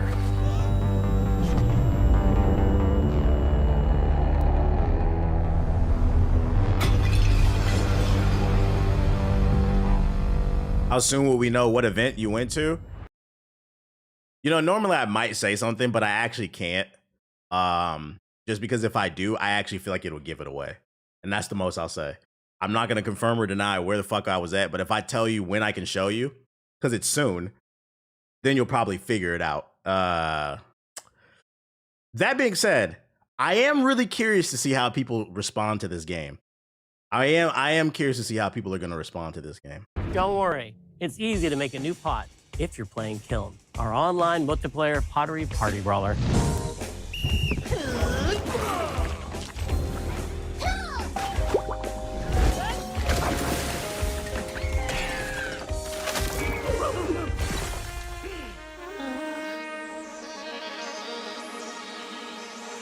Brutal Legend.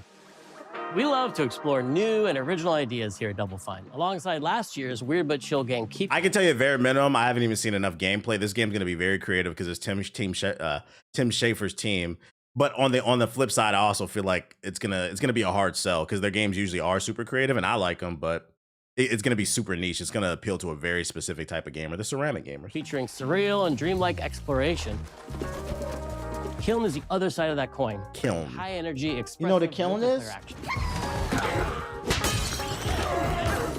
Oh, it's a party game? You'll get a chance today to see how we're continuing to foster our spirit of creativity with this next game. Derek Brand spearheaded this pitch and is here today to talk about this fully realized Double Fine experience he's leading with his team.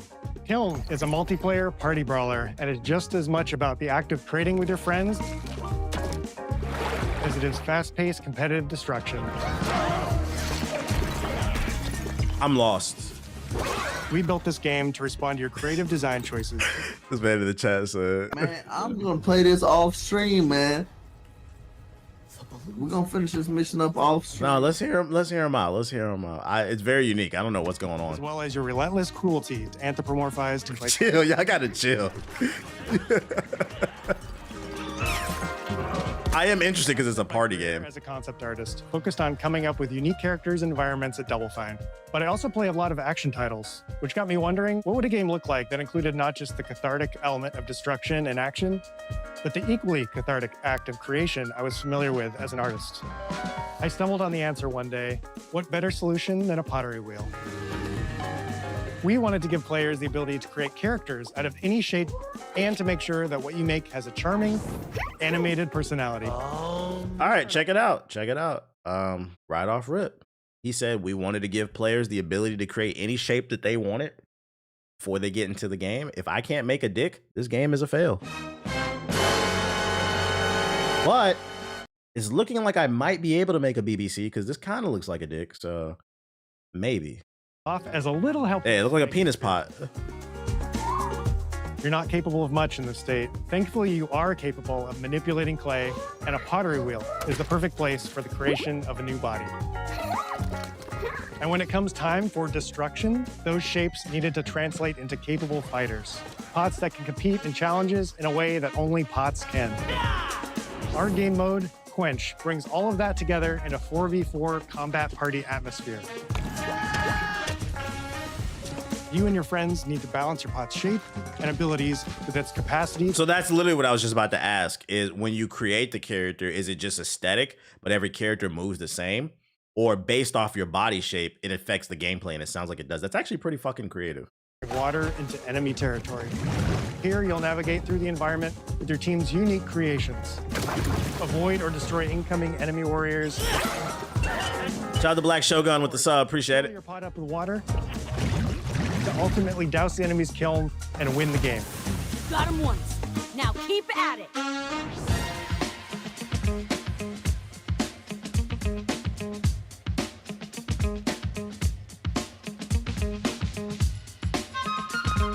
With Kiln, we wanted to give players what we know they've always wanted from Double Fine. A best-in-class pottery sim, of course. With this strange concept came lots of design challenges, though, because it's a game about pots that have to transform into bespoke ceramic warriors. The music kind of jiggy. We had to figure out how to make an art tool, a character builder. Hey, I have that laptop. That have to transform into bespoke ceramic warriors. We had to figure out how that one right there. That's the new Alienware. I got that one. Shout out to Alienware. How to make an art tool, a character builder, and a loadout system all together, while keeping the whole experience approachable for anyone, not just pottery masters. After many iterations balancing simulation with arcade-like simplicity, we landed on a design that lets you feel like a master potter who can easily make any pottery shape you could dream of, even if you've never seen a potter's wheel. It's weirdly satisfying. We've carefully married the clay technology with the behavior of the sculpting tools and controls to make sure anyone can pick it up in seconds. Refine it with sponges, shapers, and straight edge tools. How long do you spend making a pot? Because I'm not gonna lie, if everybody gets like 10 minutes in between rounds to make a pot, that's gonna piss me off. To get specific and make it yours. As you sculpt, you'll notice the game recognizing the different shapes you've. And then on the flip side, it might piss me off too, because like, what if I'm not good at making pots, right? And we only get like a minute to make one before we get into the game. Like, what if I never get good? I hope they have like a practice pottery mode in here, because I don't know shit about spinning ceramic. It'll automatically. Yeah, being able to save loadouts, that would be cool too. Spaces, bowls, and many more. So that means we had to ask ourselves, if I was a vase, and this vase that I just made was now my body, what can I, as a vase, do? Oh my God. You know what would make this game a Game of the Year contender? If they let people not just design pots, but actually do like custom art design. Like, I want this right here. If you let me do that in the game, it could be a Game of the Year contender right here. Because like, imagine like you hop into Kiln and you'd be like, I summon Pot of Greed. And then everybody sees you on the map. They're like, holy fuck, that's Pot of Greed. We can't beat him. This nigga's greedy. This nigga just keeps summoning. Fit for a warrior. To run, jump, attack, and roll. They also must have moves fit for a pot to fill up with water and then splash that water out. Yeah, draw 2 more pots. Shape has its own unique way of performing these moves. And because your shape matters, the animation team has taken on the challenge of bringing those different pot shapes to life. Putting Kevin Gates' face on a pot, what? To these core moves, each shape also has its own special attack, which we push to be the most fun and over-the-top moments in the game. Cups popping popcorn, bottles turning into swords. The Elden Ring Warrior pot. Oh yeah, the fighter pot. I remember him. That you had to help. Everyone's shape is doing something different and exciting.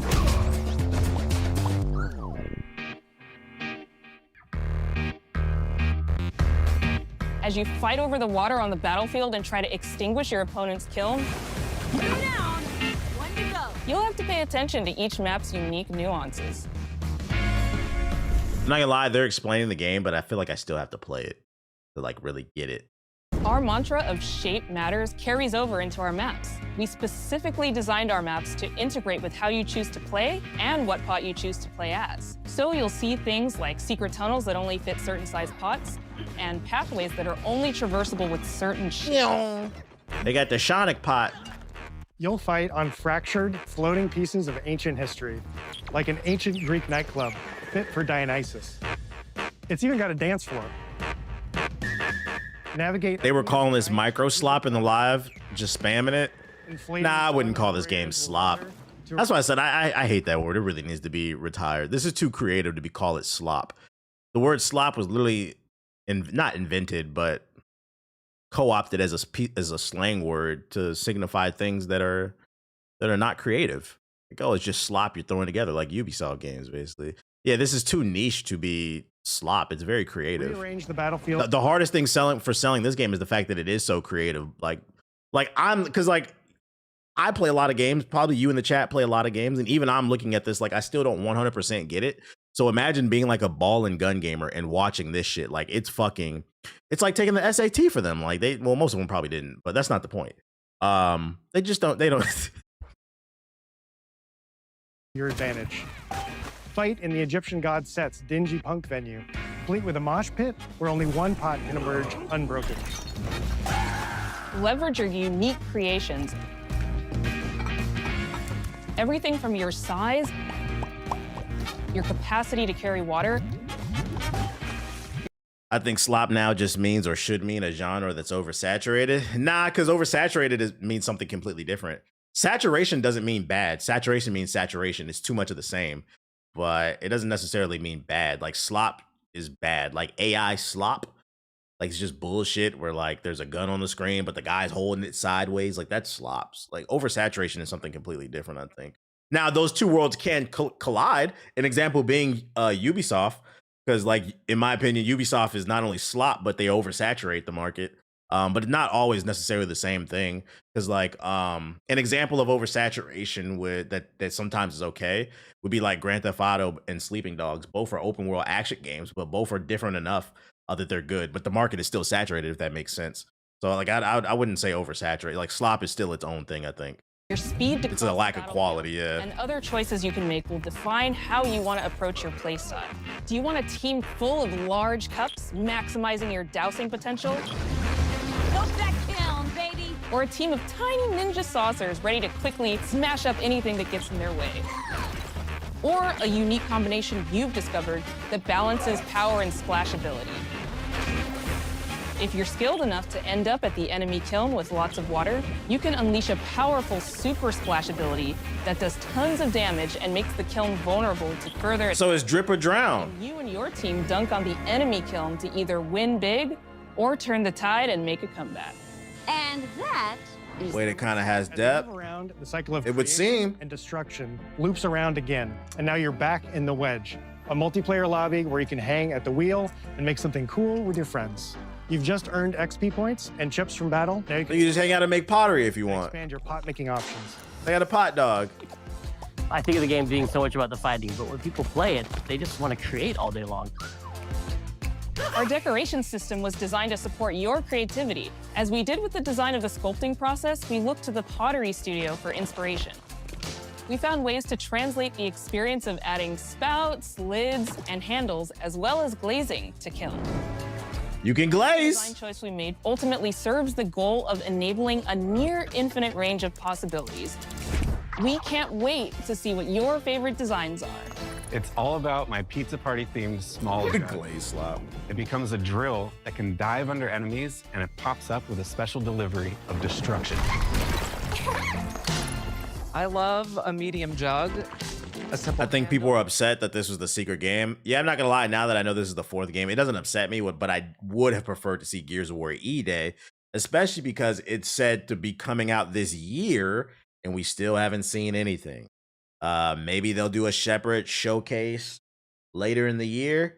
But I'm thinking if we don't see Gears of War E-Day by May, I don't think that game is coming out this year.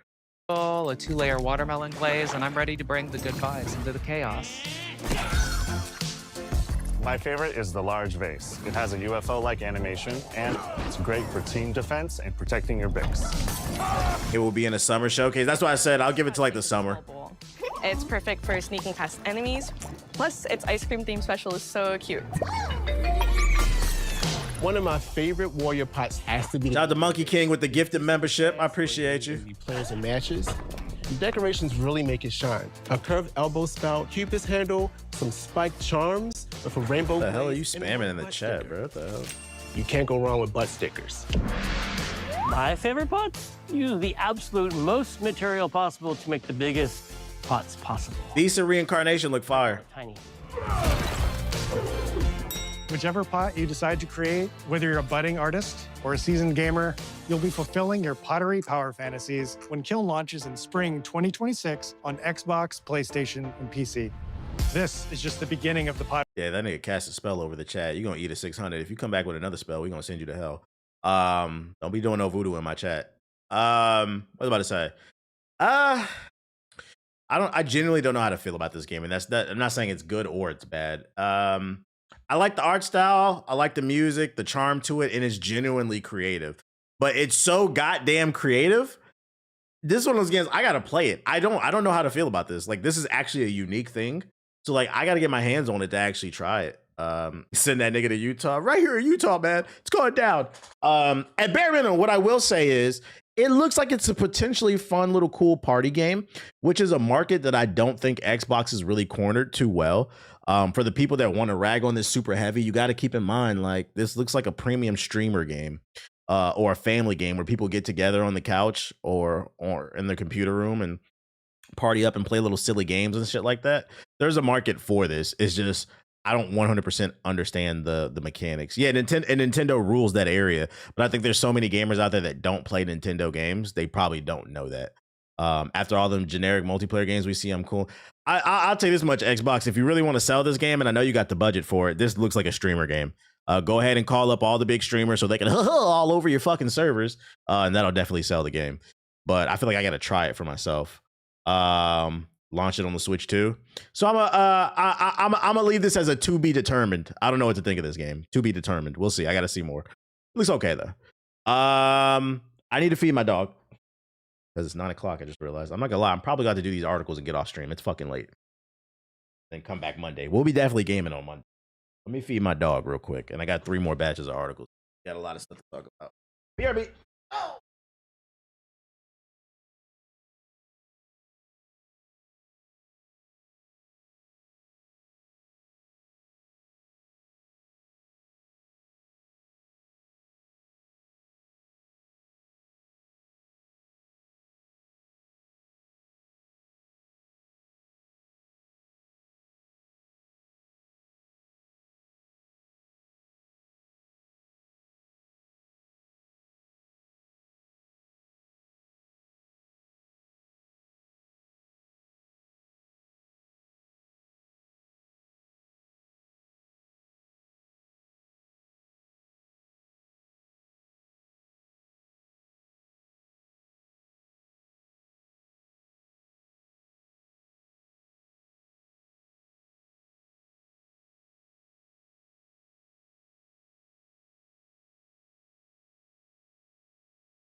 A nickel and a dime. Overall, though, I give the Xbox event a W. It was a W. I forgot to say that. It was a W.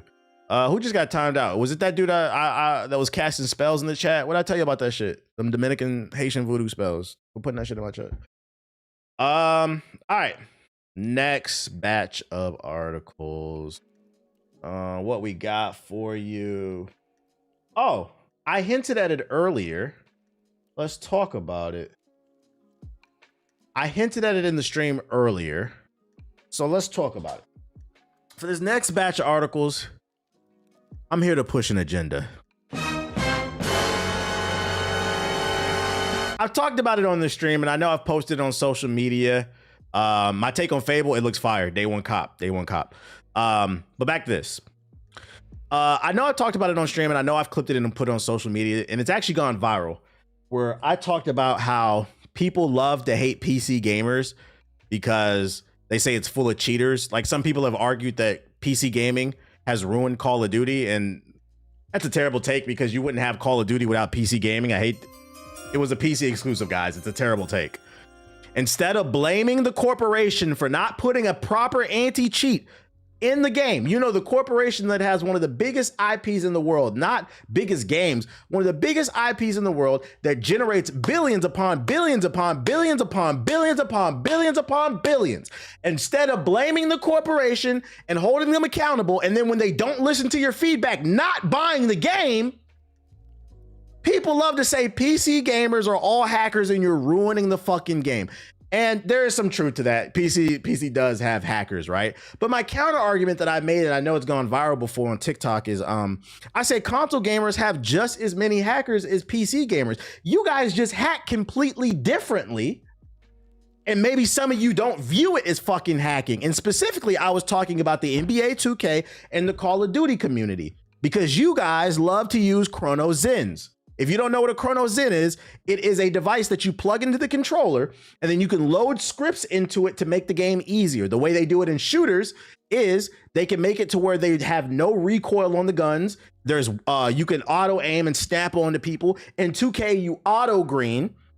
And I just found out there's a new script in NBA 2K. And before you say, oh, that doesn't matter because that's only 2 games, what's the #1 game downloaded on the PS5? And this data is very important because the PS5 is the most powerful platform. For every 4 PS5s, only 1 Xbox is sold. So when we look at the most downloaded games on the PS5, when we're talking about console gamers as a whole, unfortunately, I can use the PS5 to generalize you guys because that's most of you. It's mostly ball and gun games. I think 9 out of 10 most popular games on console were ball and gun games. This affects, I think the issue is console gamers don't realize that Zens have affected your community so fucking much. You got used to it and you're numb to it, but it's full of fucking cheaters. Now, why am I bringing this data up and why am I bringing Zens up? I just recently found out, speaking of the #1 most downloaded game on the PS5, there are new hacks, new Zen users. Well, I don't say users. There are new scripts that are available on the Zen for NBA 2K, and apparently 2K26, which by the way, I like the game. It's just they ruined it with a patch once again, and then also now they're letting cheaters run rampant. Apparently, cheaters are running so rampant in NBA 2K that people are finally quitting the fucking game. And there's new scripts, but I'm gonna play y'all some videos. And if you don't believe me, look at this video I found on my fucking timeline, bruh. They're openly bragging about how many Zens they're selling. Come on, son. Come on, son. They making money. Come on, son. The ball and Zen gamers. This is a problem. Go on Amazon. You can look this up yourself. Type in Chrono Zen on Amazon. 6,000 sold in the past month from this seller. 2,000 here. These motherfuckers is flying. By the way, you can get them in Best Buy. You can get them in GameStop. If any of y'all play on PlayStation or Xbox and you got that homeboy that's fucking garbage at games and then just out of nowhere, this nigga's got a 3 KD, you need to question him. Anybody in this chat who plays 2K and your homeboy is the trashiest person on the rec team and out of nowhere he's just greening everything because he's got a new build, yeah, okay. Let's watch some of these videos. Hold up, where the audio button at? Am I blind? Am I bugging? Yo, where the audio button is? It's normally like right here. Am I tired today? Where the fucking audio button? I'm about to reload this shit. Now you see why. Oh, there, it's glitching. I'm not bugging. Thank God it's glitching. I was like, am I old? In the worst place I've ever seen it. So I'm on Xbox scrolling for group posts, trying to play my PG in the park, carry some dudes. And he says, hey, are you plugged? I said, nah. Now you see why I avoid Battlefield 6 and DICE. Battlefield 6 doesn't have a lot of cheaters. Battlefield 6 has other problems, but cheaters, nah. That's one of the reasons why I enjoyed RedSec. Their anti-cheat is really good. It's almost too damn good because you need a PC that can load their fucking shit. He said, all right, you got to go then. I said, like, what you mean? He said, if you're not plugged, I'm not playing. Okay, let me play it back. And 2K community is officially in the worst place I've ever seen it. So I'm on Xbox scrolling for group posts, trying to play my PG in the park, carry some dudes. And he says, hey, are you plugged? I said, nah. He said, all right, you got to go then. I said, like, what you mean? He's looking for some friends to play with. He hops in the group chat. They said, are you plugged? He said, no. AKA, do you have a Zen? If you don't, you're getting kicked. He said, if you're not plugged, I'm not playing with you. I said, okay, cool. I got a Zen. I'm just lying, whatever, cool. He lied. Said, that's not enough. And then kicked me from the party. What is going on? So, and this is why I love TikTok's algorithm, right? So in my head, I'm thinking, he said he had a Zen, he was lying, and then they told him that's not enough. Well, having the device is not enough. What the fuck is going on in the 2K community? Well, having the Zen and the auto green script is not enough. Hold up. My brother-in-law admitted to the fact he wanted to buy a Zen so he can cheat, but didn't buy one because he wanted to buy one for the PS5. He's still on the 4. Man, so poverty kept him from buying the Zen. That's crazy. How he want to buy a Zen before he can even afford the 5? What the fuck is going on? Hey, tell your cousin. You PS4 niggas, I hate that it's your cousin, but I gotta do this. You PS4 niggas are not beating the allegations, bruh. That is what you just said to me is the equivalent of somebody who rides the bus but has a nice watch. Like, what are you talking about, bruh? I need to get a Zen, bro, but first I gotta get the PS. Yes, get the PS5 first and then cheat. But he's trying to get the fucking cheat before the. What is going on, man? Anyways. He said that being plugged in, having a Zen wasn't enough. So I kept scrolling, right? And like 2 videos later, and I saved this instantly. I said, oh, we're going to talk about this. I found out what was not enough. Ladies and gentlemen, not only do they have offensive scripts to help you auto green, they now got defensive scripts. I started recording because it was some weird stuff going on in this game. I take this jumper and he jumps at me. I don't think too much of it because, you know what I'm saying, that's an easily predictable jumper. He could have just jumped at me. But y'all don't know what's been going on earlier in this game. So I've heard that there is a cheat that allows players to have their device jump for them when the other player shoots the ball, and it's not actually them pressing the button. I've never... Ladies and gentlemen, there is a script on the Chronos Zen now to where if he starts shooting, he will auto jump to respond, so he'll get easy blocks. So not only are they not playing offense in this game, it's gotten so bad, you don't even have to play defense. And this is fucking disgusting to me. Because at that point, why are you on the game? We're gonna have a conversation about how MLG esports sweats have ruined fucking video games. Was it worth it? Was it worth it? The average esports pro is fucking broke. And the ones who are winning, you're most likely on a team splitting it with 3 other people. After taxes, you're taking home $1,000, and for what? Now everybody's dream is to be a fucking pro gamer and a try hard. There's no fun on these games. And because people feel the need to, because you have to ask the psychology behind this, right? What makes somebody want to cheat? They don't want to be trash. They want to be as good as the pros and maybe make it to the NBA league. This is crazy. The vibes are ruined. The vibes are ruined. Actually come across it. I've heard about it. I don't know. I'm thinking that's what's going on in this game. So I end up getting me another stop and I want to test it out. So I do a hop jump and look what I see. We fucking got him. The hop jumper is basically, if you let it fully play out, it's a jumper. So it will activate whatever cheat they have going on. How would he be able to predict that I was going to do a fake hop jumper right there? And he's jumping. We got your stupid ass. I don't understand y'all, bro.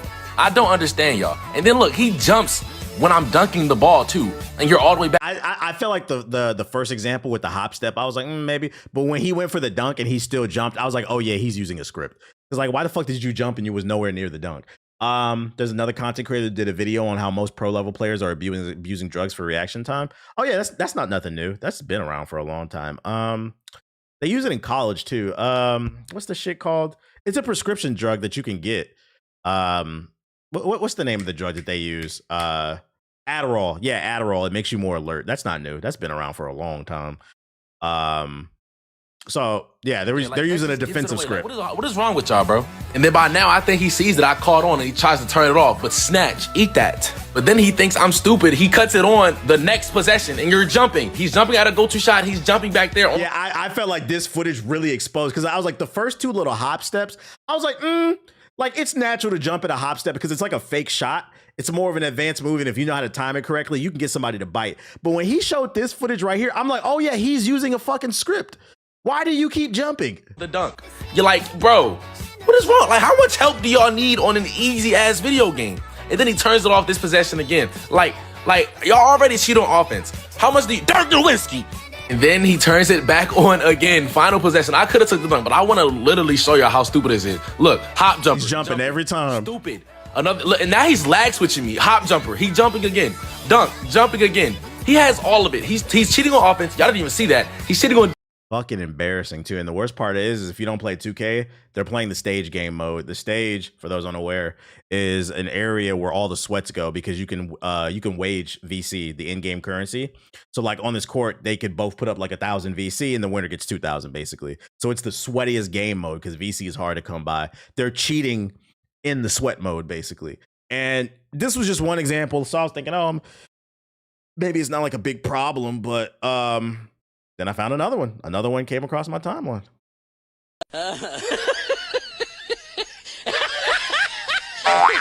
Same shit. Same shit.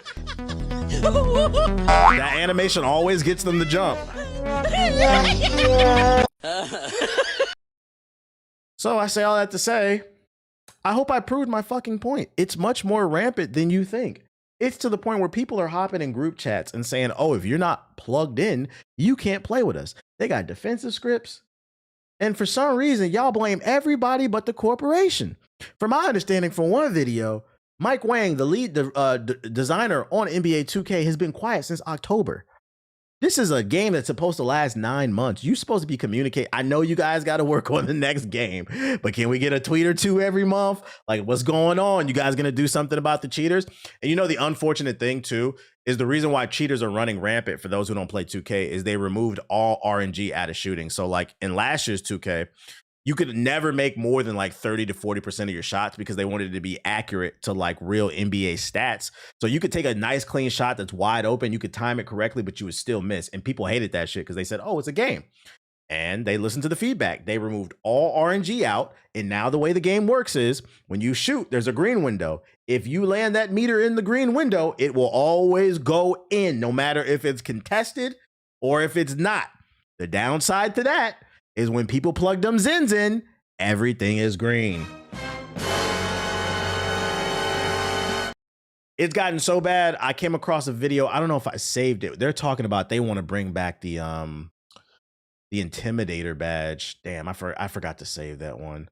But I came across another video where a content creator said that the solution to all the hacking that's been going on is they said you should bring back the Intimidator badge. If you never played 2K, there was a badge in the game. I think it was like 2K20, 2K21, something like that, where if you had a center and they had the Intimidator badge, they were just known for being intimidating. And anytime somebody tried to shoot near you, it would automatically give them a contest versus having to put your hand up. Now it's, hand down, man down type shit. And I'm kind of leaning towards if they keep it to where, because I did like 2K26. If they're leaning towards keeping it where there's no RNG in the game to kind of deal with these Zen users running rampant, they might have to put Intimidator back in the game, which is unfortunate because then it's going to put defense on easy mode. But to be fair, defense also needs a buff anyway. The offense is too strong in this game. As an insider, as an inside center, Intimidator was my shit. Yeah, I was kind of indifferent about the badge. I felt like it was okay because I think it's like a real thing, like the Ben Wallace type effect. And I think it really helped deal with kind of the stretch bigs. Like if you're gonna make a stretch big who's all sexy shooting threes, your ass gonna get beat up in the paint. So I think them bringing it back would give a nice buff to inside bigs. It put more emphasis on defense. I'm curious to see how they're gonna respond to this Mike Wang. Cheaters are running. Just know 2K community. Even though I make fun of ball and gun gamers, I play ball and gun games. I really did play 2K really heavily this year or last year. I'm done because there's other games to play. I peeped what's going on in the community. I'm advocating for y'all. But on the flip side, get off the fucking game. If you really want them, let me say something, because somebody complained that Mike Wang hasn't said anything in months. If you really want Mike Wang to pay attention, you need to get off them servers, because that's the other problem. Every day, Ronnie 2K wakes up, he fixes his wig. Well, first of all, he picks which wig he wants off the rack. He has like 20 of them. Puts it on his little lace front or whatever, fixes it, and then he goes and he checks the servers. And every day when he goes to check the servers, Ronnie 2K sees, between the Xbox, PC, and PlayStation version, we have 1 million players every day. If they see that on the servers every day, they're going to think, everything's okay. We have a healthy population. But if they average 1 million players every day and then suddenly it drops to like 50,000, Ronnie 2K's wig is going to go flying. is going to go flying. It's going to tilt at least a little bit. They're going to say, what's going on? But it's kind of hard to preach about, oh, we need to fix X, Y, and Z if you guys won't get off. Because to be fair, you guys in this video were saying, you know, complaining about the hackers, but you're still on the fucking game. When I got tired of it, I got off the game. I get it. It's the only basketball game on the market, but there are still things we can do as consumers to send a message to them. Hey, stop buying so much VC. I only made one build in 2K26, which, by the way, I'm proud of myself. Normally I do two. Which two is not a lot. A lot of y'all got like 10 builds. But this year, this 2K26, I only made one build. When I got tired of the game, I stopped playing it. Stopped buying VC in excess and get the fuck off the servers. Until then, they're not going to listen. And this guy right here, he's going to run it up. Look at him. His latest eBay shipment, he's got 100,000 zins he's about to sell. Come on, son. Same here. I spent $50 and I'm proud of it. Look at him. He bragging. Come on, son. He said he got more tickets to print out. Sick of this shit. It's crazy, man. It's more rampant than you think. People need to stop playing games that make them miserable. Come on, son. They eating. He's eating. He's eating. What else I got for y'all in terms of ball and gun news? I think I saved some other articles too. Why is my music not playing? Oh, we got more data. This shit went viral. Why is this shit not playing? Here we go. This shit went viral. PlayStation stores PS5 top games for 2025 in Japan and North America. So the East versus the West. Let's see what's the difference between this went viral because people were comparing what's popular in the East versus the West. So in the United States, the top 10 games are 2K, Battlefield, GTA 5, you know, ball and gun games, your typical shit. We've been over this. But in Japan, the number one game was Monster Hunter Wilds, Elden Ring Night Rain, Ghost of Yotei, Arc Raiders, okay, Minecraft, Death Stranding 2, Dynasty Warriors Origins, Battlefield 6, Dragon Quest, and Like a Dragon Pirate Yakuza. It's safe to say, based off of the data, I mean, there's different ways to interpret it. The way I'm going to interpret this data is the average Japanese gamer has a better taste than the average Western gamer. I hate to break it to you. I hate to break it to you. But Japan, when it comes to the cultural shit, and kudos to Japan, because these are not just Japanese games. They're playing Arc Raiders. They're playing Minecraft. They're playing Battlefield. They got ball and gun on here. But they also got, I'm not gonna lie, this is the only game on this list I think is a little sus. I don't know about this Dynasty Warriors shit. It's okay. But they have a good palette, a good mix. We got open world RPGs like these two. You got your multiplayer. You got your creative stuff, your narrative driven single player games. You got your ball and gun. You got a random pirate game that's pretty fucking fun with comedy. But the US and Canada, just ball and gun. So a lot of people were cracking jokes. I thought it was really fucking interesting. And then it led to this tweet. So the tweet got deleted, but it was somebody who reposted this. I saw it already. And basically he said, Japanese niggas when a game don't got a sword or a little girl in it. And he was talking about this data right here, which, you know, that is funny. But to be fair, most of these games don't got swords or little girls in it. Like, so the joke's a little inaccurate. The ball and gun joke is accurate. And that's why a lot of y'all are taking offense to this shit, but what you said is, it's funny, but it's not accurate. Like, matter of fact, do any of these games have little girls in them? Maybe Dragon Quest. I don't know. Technically Ghost of Yotei because you start off young, but that's a grown up. But like, that's not an accurate. Probably, yeah, maybe Dragon Quest, but other than that, nah, it's not funny, but inaccurate. Yakuza's always a great time. It's fucking funny. I'm all here for the jokes there. Shit doesn't bother me. I think that's the best part about the ball and gun stuff is all the sword and potion gamers, the skirt gamers, the sword and little girl. That shit is fucking funny. This shit has started. I feel like this is like the new console war. Instead of Xbox versus PlayStation, it's the skirt gamers versus the ball and gun gamers, bro. That shit is fucking funny to me. I think it's funny. I'm all for the jokes. Yeah, I love the trend now. I don't take, and I think the beautiful thing about this trend, at bare minimum, I hope everybody notices the only people who are getting mad are the ball and gun gamers. Somebody called me a potion and sword gamer, and I thought that shit was fucking funny. That shit don't bother me. I do like games with potions and swords. Why would that bother me, bro? But they get mad when you say fucking ball and don't say this shit about me, bro. The gotcha gamers, yeah. We just learned about the ceramic gamers. And then last but not least, keeping it in the realm of ball and gun gamers, we got a ball and gun update. Well, actually, this is a bad one. So last week I covered a story about how Bully Online got shut down, but in their Discord, they didn't really explain exactly why. We now know why. I mean, we knew why, but now we have confirmation. Bully Online lead says a legal threat forced its shutdown, but insists the mod never posed any threat to anybody. I'm not going to read this article because, I mean, the headline explains it all. He doesn't say Rockstar sent the cease and desist, but somebody did. Friendly reminder, Rockstar is not pro-consumer. It's crazy because they won't make Bully 2. Some fans made a mod. They're not charging for it. People are playing. It's keeping the Bully name alive, but for some reason they sent a cease and desist. This shit's corny. They're not pro game devs either. Yep. Rockstar needs to. Yo, this is bad press for them, right? And they've done other stuff that I think is bad. But if GTA 6 is not what it needs to be, do you think people will finally start turning on Rockstar, looking at all the anti-consumer things they do? The way they treat their developers, mistreat them really, not paying them, not giving them proper care packages and stuff like that. Do you think people will finally? Because like, I feel like the average ball and gun gamer will justify it in their head as long as GTA 6 is good. But maybe GTA 6 is if it's mid, maybe that'll be the thing. They'll be like, man, fuck Rockstar, man. They had a horrible 2025. GTA 6? Nah, they didn't. Well, okay. Yeah, if you're informed and you care about people and the way they're treated, yeah, they had a horrible 2025.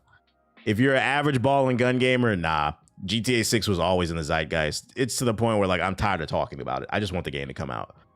A, so it sedate the ball and gun gamers, and B, so we can move on from talking. And like, more so, I'm tired of speculating about GTA 6. Maybe I would get more excited about it if they dropped like a 10-20 minute gameplay demo. Then it'd give us something to chew on. But we have nothing to chew on. It's all speculation. And after a while, speculation is fun at first, but after a while it gets boring. It's like, all right, bro, can we show something? We gonna see. Other news I got for ya. PlayStation 6 news, PlayStation 6 news, PlayStation 6 news. The PlayStation 6 will likely be delayed longer than many expected, leaving prices the only thing that will keep evolving and not for the better. This is the second article that has surfaced like this, saying that the PlayStation 6 might get pushed back. For those unaware, Sony announced, as well as Xbox, they're shooting for their next platforms to come out 2027, no later than 2028. But, you know, if you don't keep up with the news, currently there's a thing going on where there's a GPU and a RAM shortage. There's about to be a SSD shortage. And it's because billionaires have decided they all want to build AI data centers all across the world that require tons of water, poisoning the air, taking our jobs, and a shit ton of RAM. And unfortunately, the companies that produce RAM, they have folded to these billionaires and said, hey, this is where the money's at, so fuck the average consumer. Let's pump out the AI. And I think the worst part is there's no way to justify this shit. If maybe somebody can explain it to me, but I think that's the hardest part. Like, I feel like trying to wrap my brain around this. What is this all for? I haven't seen like, I would not be upset with this if one of them came out and said, our AI data centers have found a way to cure cancer.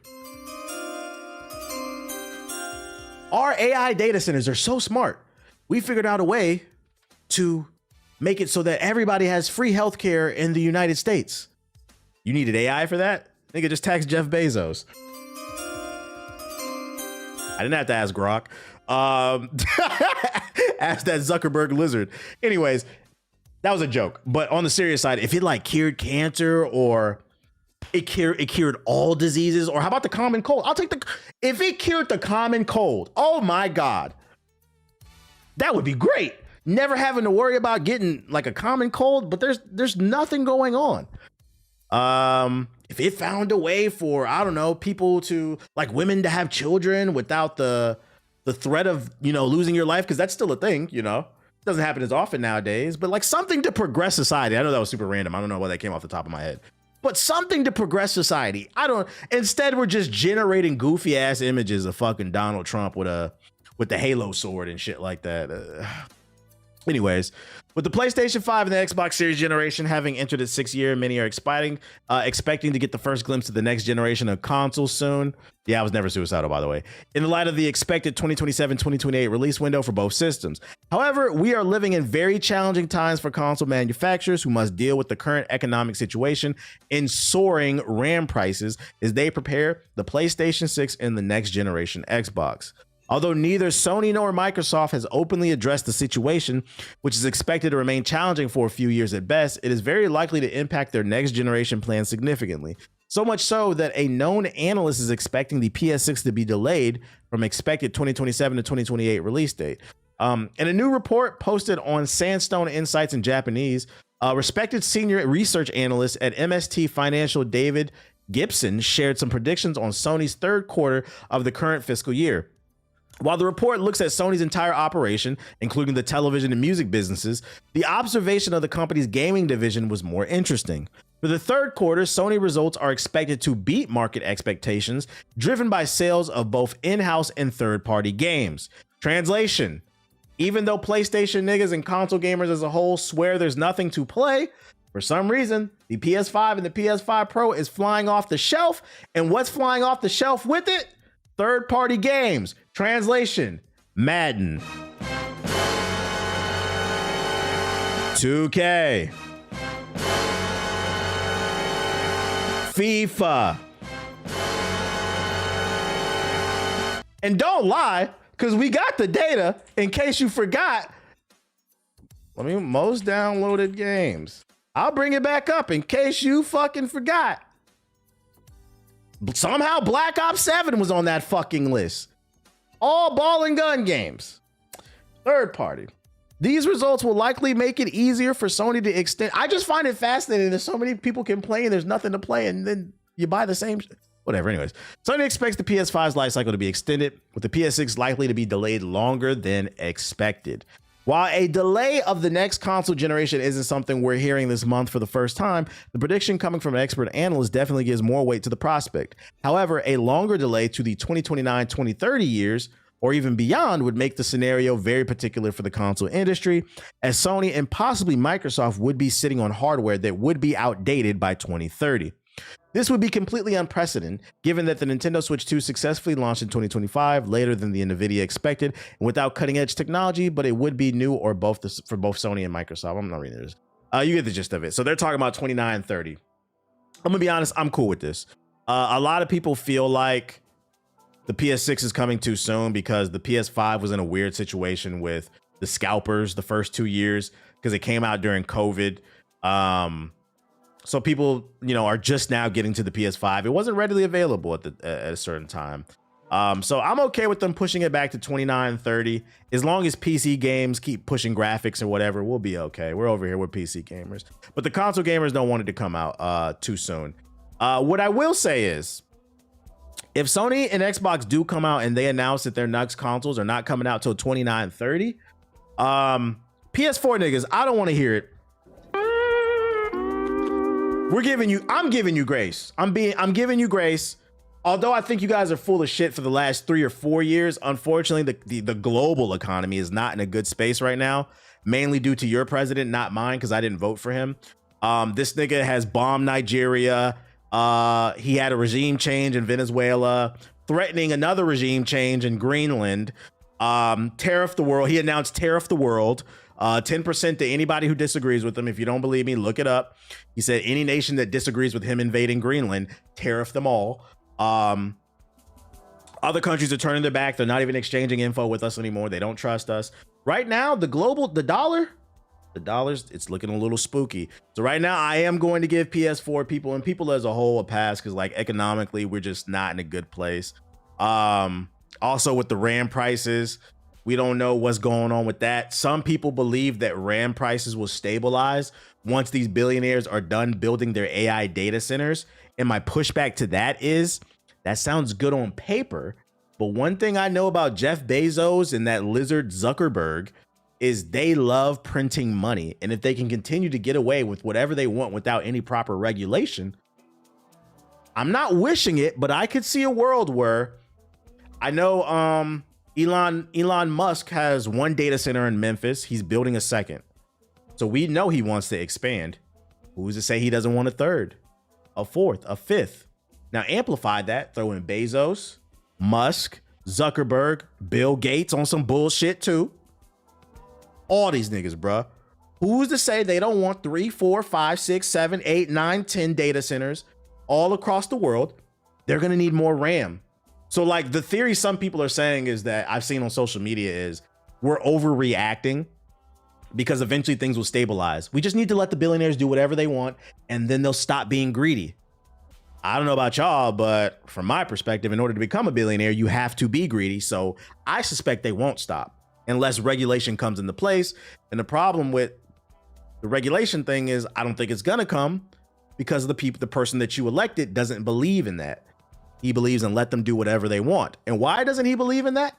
Because if he deregulates his billionaire friends, they're gonna cut him something under the table. Matter of fact, I read an article today that the president of the United States has made more money in the past year as the president grifting and helping his friends out with tax cuts than he's made in his whole career.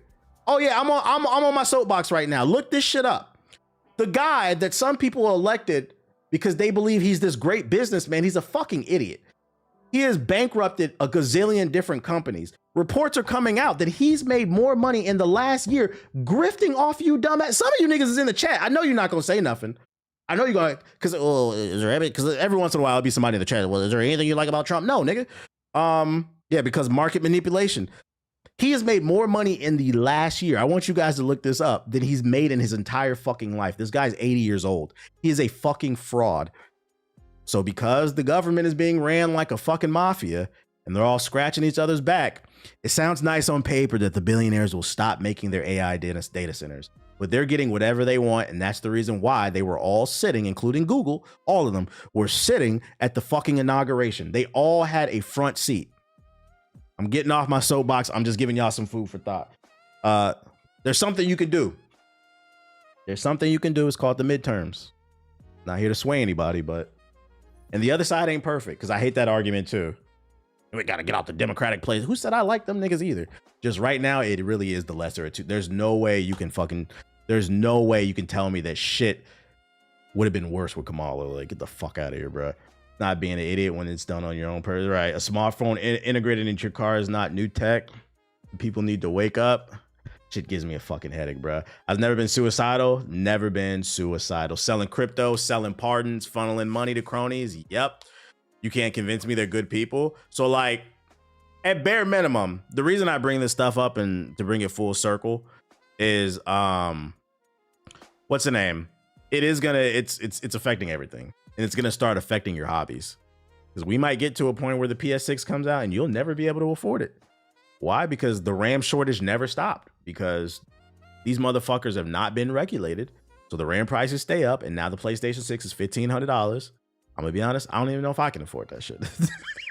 Matter of fact, I don't know if I want to afford that shit. We might have to go outside, guys. We might have to go find a new hobby or something like that. Feel like I actually know the Orange Man is going senile. I think he is too. I hope he is. I'm waiting for that notification, man. I'm waiting for that. Can't talk about what notification it is, but you know, just waiting. I'm just waiting for one day where I roll over, 8 a.m. I'm calling everybody, bro. I'm gonna just be dancing on stream and shit. Like, it's a good. I can't wait to log into Twitter. That's gonna be a great day, bro. Anyways, so yeah, I'm cool with it being 29.30. I'm just, from a long-term standpoint, I am worried that this RAM shit is not gonna stop. Mainly because we know that these people like making money, and there's no stopgaps to stopping them to getting what they want. Because I'm gonna tell you, before I move on, I'm gonna tell you one thing I think, this is just speculation. One thing I think is these dudes are super ego driven, and one of them wants to say that they're the first world's trillionaire, right? And I think Elon Musk is close. So like, it's like a dick measuring contest. They trying to deregulate as much as possible because they're trying to become the world's first trillionaire, so they can brag about that shit. And The worst part is there's somebody in this chat right now that believes that shit is going to trickle down to you, even though nothing has ever trickled down since that devil Ronald Reagan got into office. Y'all keep buying that dumbass shit. Anyways, just get on your knees, TBH. It's coming. It's gonna trickle. It's gonna trickle. No, it's not, nigga. Shut the fuck up, bro. These idiots. It's a bunch of Lex Luthors, but they don't got his fitness routine. Oh, I don't know. Jeff Bezos is looking kind of buff lately. I don't know if you've seen. Jeff Bezos buff. He's looking kind of buff lately. Yeah, Jeff Bezos looked like he looked like real life Lex Luthor. This nigga looked like he might fight Superman. I don't know. The rest of them, nah, but he looked like he could fight Superman. On a more lighthearted, I'm like, nah, Jeff Bezos been working out, bro. That or he on that TRT, because I do find it kind of, how old is he? Bezos. Jeff Bezos has been a weenie his whole life. Nah, he might be on TRT. He might be on that shit, chat. I do find it kind of weird that this nigga's been scrawny his entire life, and then at 62 years old, he just got jacked out of nowhere. He's got to be on TRT. As somebody who's got a background in fitness, that doesn't make any sense, because like soon as you hit like 35, your testosterone levels start to take a crazy dip if you don't take care of yourself. And he's always been like scrawny. Like you can slow it down if you, that's why take care of yourself, weightlift, keep your T levels high. If you feel like you're having trouble getting it up, your T levels might be kind of low. It's kind of weird that he got jacked out of nowhere at 60. That's not believable. Yeah, he just got buffed randomly, like fucking SpongeBob. But anyways, Jeff Bezos wants to go to space, and so does EA with the return of Mass Effect. Now, PS4 niggas, you guys have not been able to afford a PS5. You swear the job market has just been horrible for the last 10 years. Nobody's been able to get a job except for some reason everybody in your family, all your friends, is just you. Well, you know, here on this stream, I'm not here for making just jokes. I'm also about solutions. EA is looking for a new gameplay production director for the Mass Effect series. Now, I don't know if I want a PS4 nigga working on this game, but if you have a background in production, here's a job for you. A new job listing shows that EA is laying the foundation for the next Mass Effect game.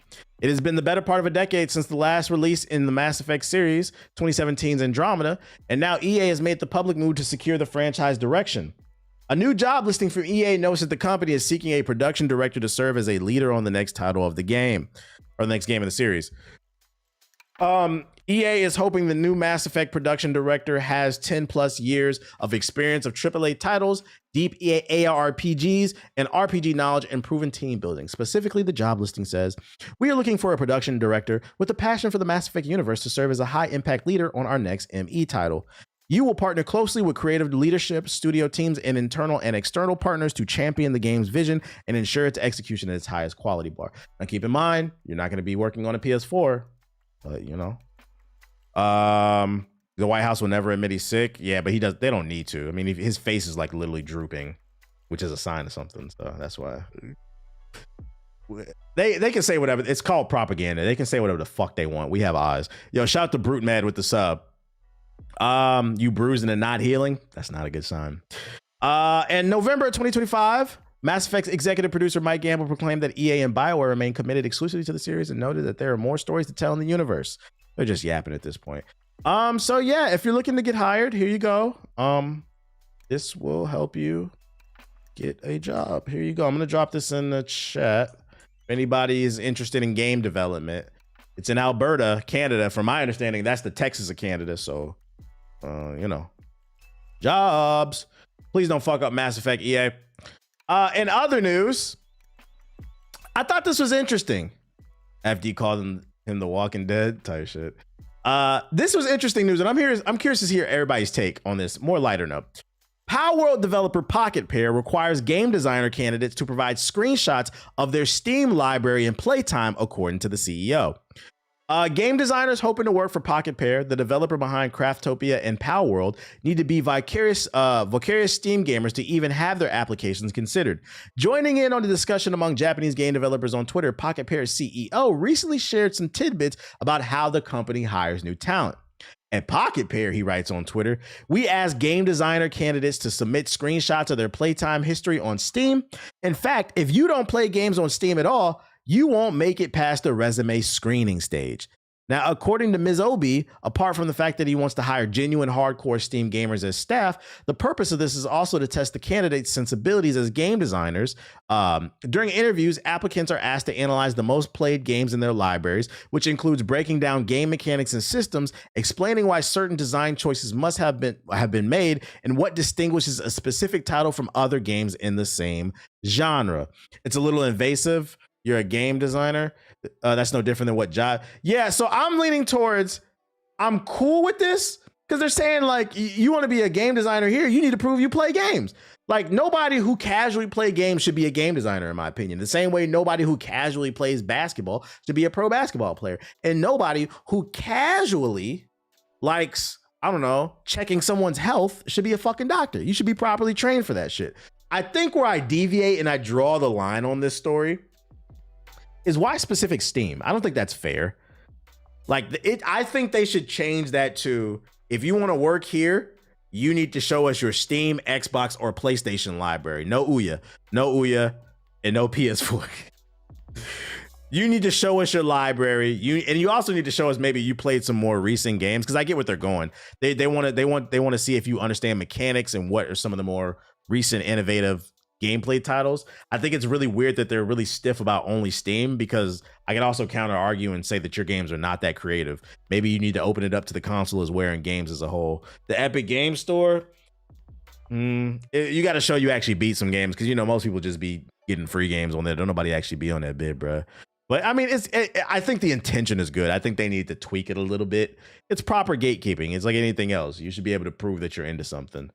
Shit, I wish I could get a job by showing them my Steam library. I'm overly qualified. Well, you also have to be somebody who knows game design and coding and shit. I think what they're saying is they don't just want somebody who understands the X's and the O's. They want somebody who also understands creativity as well. And that's why specifically it says in this article, they ask questions about being able to distinguish a specific title from other games in the same genre and the mechanics that it has. They want you to be able to break down gameplay mechanics on a deeper level and not just say, I know how to make a pixel move, basically.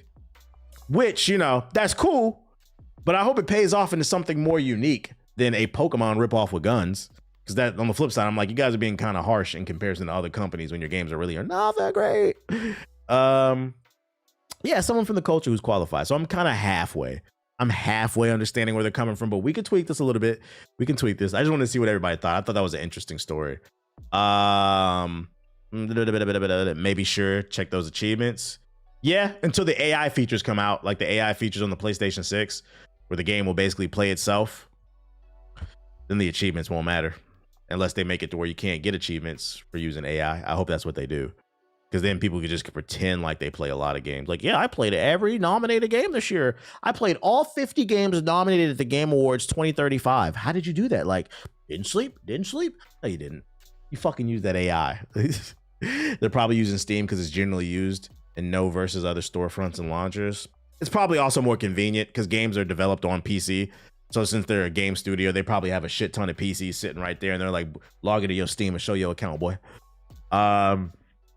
Have you heard about the Panther resurgence in Philadelphia? You talking about the Black Panthers?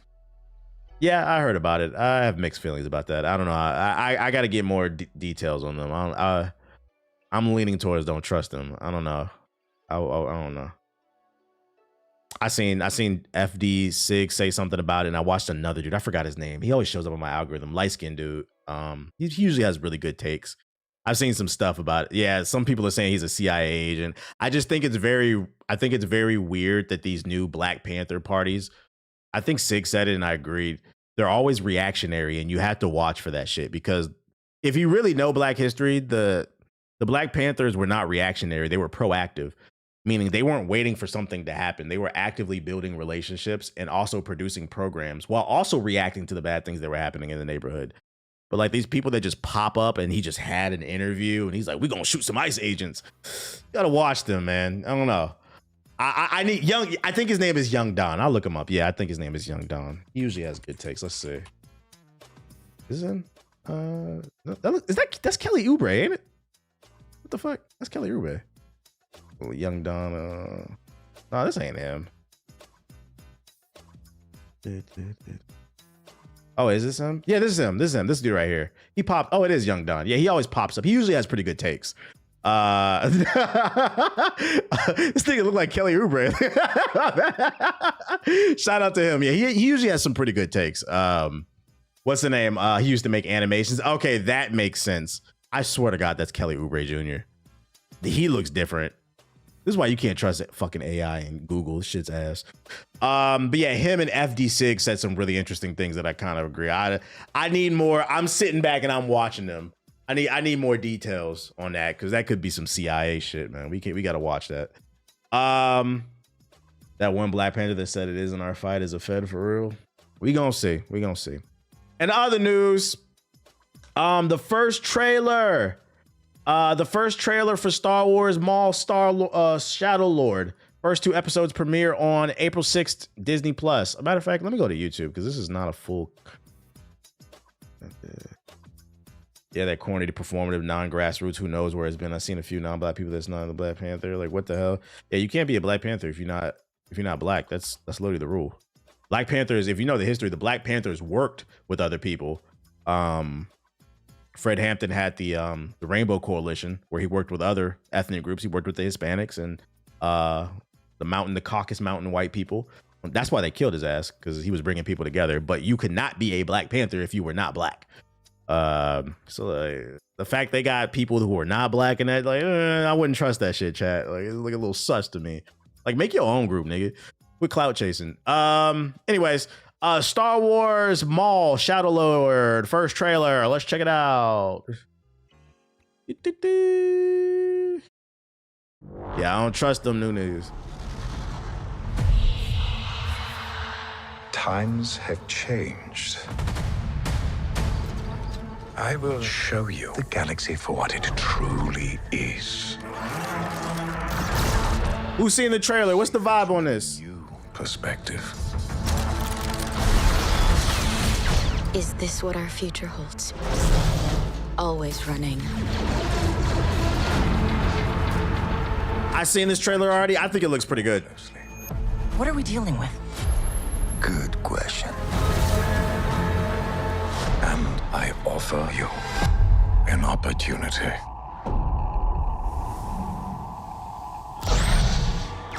Reheating Clone Wars chicken nuggets. Yeah, I don't know why that's so funny. Reheating Clone Wars chicken nuggets. You're not wrong, though. That's funny, man. Mom. I was like, it looks good. It looks good, but what I will say is, like, I wasn't blown away by this. It feels like this is something to watch. I'll put it on the watch list, but I'm not like super excited about it. Mainly kind of what you were saying. It's reheating the Clone Wars chicken nuggets. But on the flip side, another reason I'm not super excited about it, and like I'll get to it when I get to it, is because we know what happens to Maul. Eventually he finds Obi-Wan. Obi-Wan was like, God damn, bro, like, you still mad? And then cut that nigga up in 30 seconds, bro. So it's like, you know, it's kind of like the Biggie in the Tupac movie. Like, we know what happened, bro. You're going to get clapped a second time.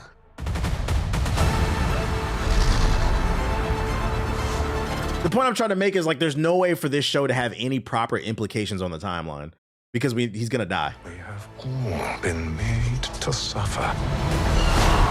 We survive. Yeah, it looks good visually, yeah. But do not live.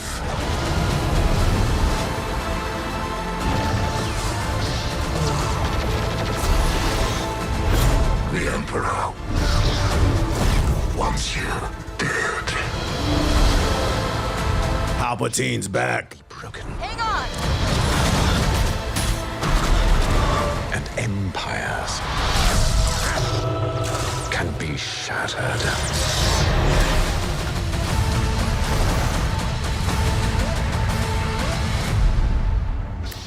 It's interesting, you know, wait.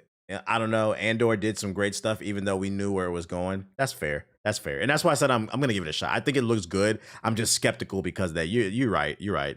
It could go somewhere. I do wish Star Wars would focus on newer stuff. It's more nostalgia bait. But you know, I'll put it on I'll watch it. I'll get to it. But like, I'm not like, this is not like a day one I need to watch it. I'll get to it when I get to it. It looks alright. It looks good. It looks alright. Now, what I am excited for is Big Invincible Season 4 trailer dropped. I say this one, I ain't watched this one yet. It's time. Big Thrag is in the building. Take a night off. We don't get to take a night off. He the hero. Wait, are those robots' arms? What the fuck? What happened? Did something happen I don't remember in Season 3? I feel like I gotta watch it again. Off. We don't get to take a night off. Yeah, are those robots' arms? If I'd actually killed Angstrom the first time, so many people would still be alive. You'll find out. I'll do anything to stop that from happening again. It's not who you are, Mark. But trauma like that breaks people. You got watched by Conquest. Not for the better. Oh, that's right. Yeah, that fucking. Yeah, you're right. You're right. This out. Okay. We losing a shit. World that even after everything that happened, What the hell is that? the Guardians are still here, fighting to keep everyone safe Come on. from what might be coming our way. I'm sorry, Mark. The Viltrumite War. We need your help. How do you feel about war?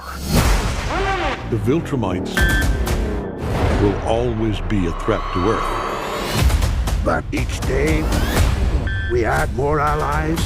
Big battle beast. Hold on the galaxy. Together, we have a chance to end this war forever. I can help. How much does this job pay? No tricks this time. How do I know you're telling the truth? You'll have to trust me. There will be loss. Someone said another season of Mark getting pieced up. Let's go. No, you're not wrong. This motherfucker do be getting his ass beat, man. Like, I hope we have like a training arc where he could learn throw some hands or something, because it does feel like his name is invincible just because he doesn't die, but not in a good way. Like, like he's Wolverine. He's like, Mark is like Wolverine, but he can't fight. Like, There will be sacrifice. I'm sorry. We must all face judgment for the evils of our... yeah, he needs a win, man. Want any hope to change our future? This is serious, Shapesmith. This is fruit punch. Would you like some?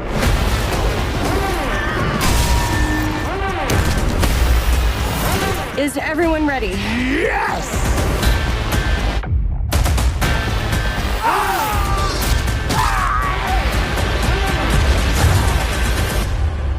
We stick together. That's how we win this.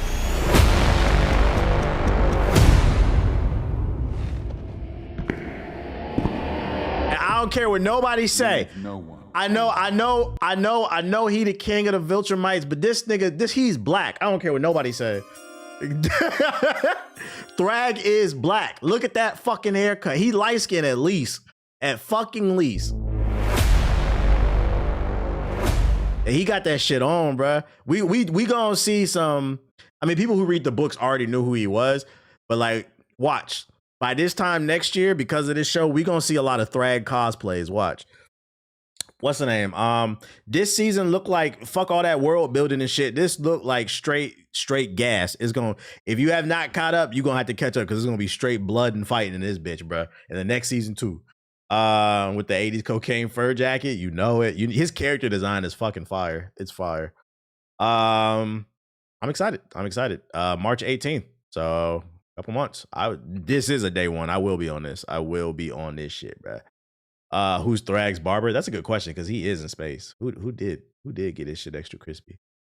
Another trailer. This one kind of threw me off. If you're a fans of Backyard Sports, it threw me off because I just wasn't expecting it. Backyard Sports is getting an animated special that drops on YouTube in a few days on January 29th. Oh, that's Not a Big Pablo.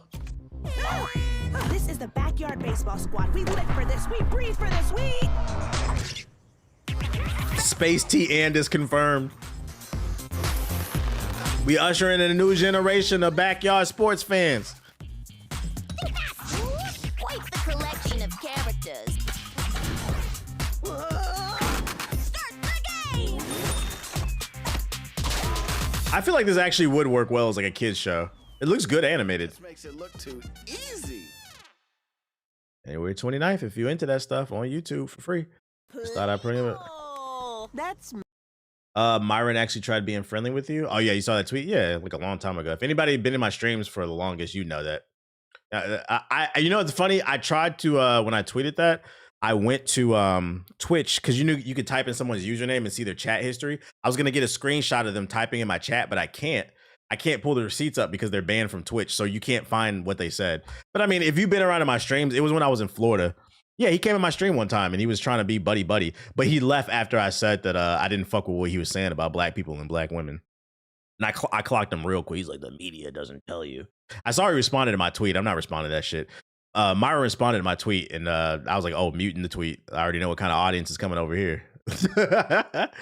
But anyways, yeah, the Florida arc. If you've been around for a while, you know I'm not capping. You saw that shit in the chat. I'm pretty sure I was playing Apex.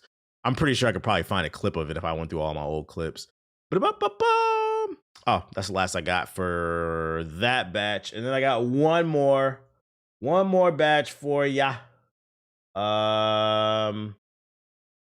Neo 3. It's asking me to verify my age. That's because I'm not on my main account. Let me just switch to my account.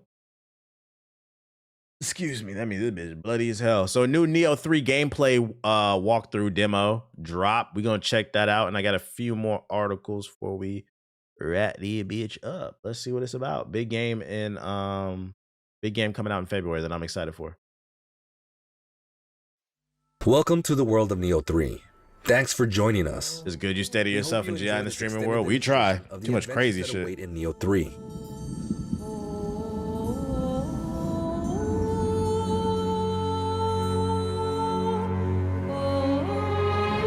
Crispy.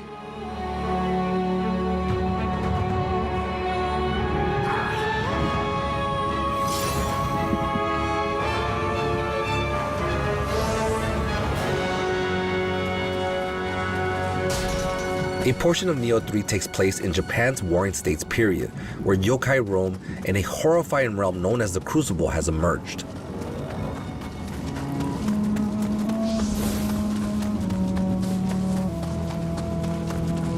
Here we explore a vast open field as we seek out a path to the Crucible. I'm hoping the co-op is smooth in this. Yeah, it's full-blown co-op when you get to the open world.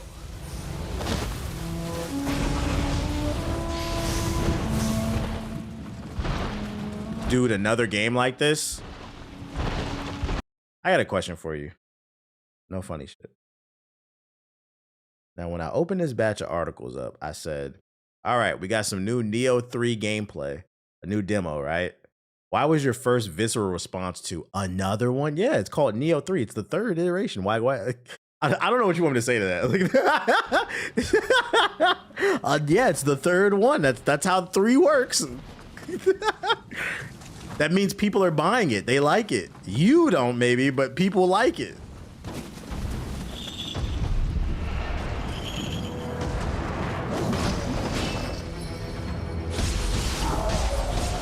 You said that shit like it was what was that Sony game that came out? Like the Splatoon ripoff. What was that game that came out that died like in a fucking week? The Sony Splatoon ripoff. He said it was like that shit. Yeah, Foam Stars. You said it like if they announced Foam Stars 2, they're making another one. I would accept that answer then. I'd be like, yeah, what the fuck? They're making Foam Stars 2? But you can't say that for like games that like sell. I'd be shocked too. Like, what the fuck? Our protagonist can freely switch between 2 combat styles, samurai and ninja. And Blob Stars. Yeah, we didn't get foamy enough. This footage is really crispy. Certain enemies and situations, or to suit their own preferred playstyle.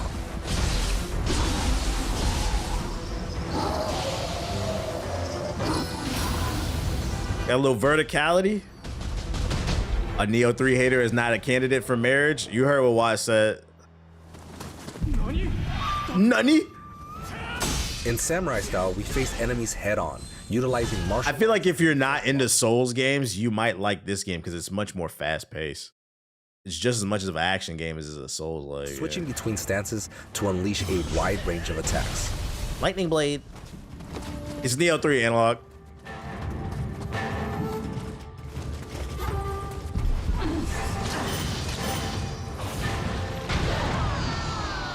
In ninja style, we outmaneuver enemies with ninjutsu and evade, together with mid-air attacks and attacks that It's Team Ninja and Tecmo. We know the combat gonna be fire. Type. Big ninja shit. You will encounter friendly characters and yokai on your journey. Interacting with them may bring valuable rewards. I like Neo, the combat just doesn't have enough weight to it. I can see that because it is more fast-paced and like flashy, yeah.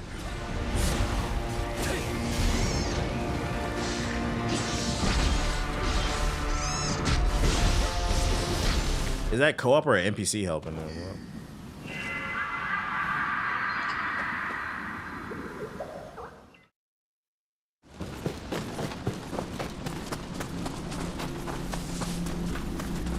Oh, it was a summon? Ew, we don't use no summon. Destination, the Crucible, is a treacherous area ruled by yokai. I want to be ninja. Would you say the first Neo would be hard to play in today's system? I don't know, because I didn't play it. This would be my first Neo. I tried the Neo 2 demo, but like I didn't buy the full game. This will be my first one. Because when the first two came out, I wasn't really into Souls like that. Are you playing this solo or co-op? Both. If I don't have nobody to play with, I'll play solo. And then like if Siggy or somebody else wants to play, because I think everybody in the crew is getting Neo 3. I'll play co-op. It really depends on everybody's schedule. But I'm willing to play both because I mean, with co-op, I believe the difficulty scales. So like, it's always more fun to go through the struggle with a friend. Here, even harsher battles await. They got a hard mode in a damn Souls game. Oh, hell no. It better be good loot down in hell. This is banned world, by the way. This is where you get sent when you get banned. Yeah, I need somebody to blame when we lose. Now that's facts. And yell at niggas because they built not optimized. Those who summon the Crucible are heroes who have lost their way and succumb to their own ambitions and misguided causes. So it's literally hell. That's like, just say what it is. It's the Shadow Realm. That's funny.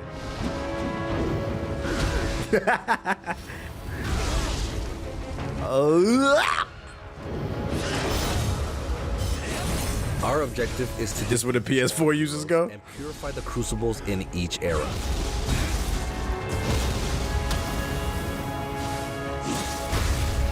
Welcome to Ban World.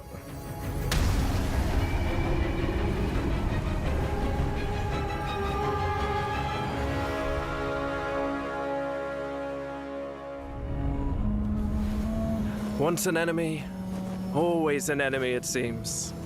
I trust you, my timeless friend. Judging by this voice acting, I'm not expecting the story to be anything special, though. We love a snow map. Here in the Heian period, we journey through a world frozen in ice. I like the map design, like right here, the verticality of it, the layout, I mean.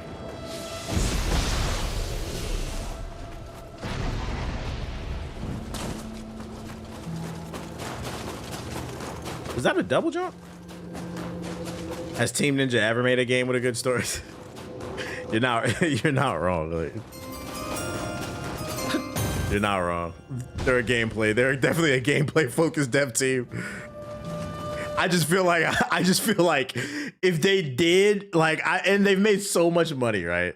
If they did bring in a proper author and to create them a really good story and some good voice actors, that would take their game to like the next level. But maybe they just don't care, I guess.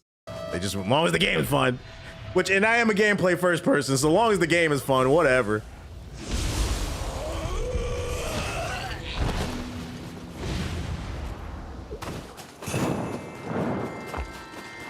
I like the map. I like the layout, the level layout. I'm liking the world design. It looks like this is gonna be a fun world to explore.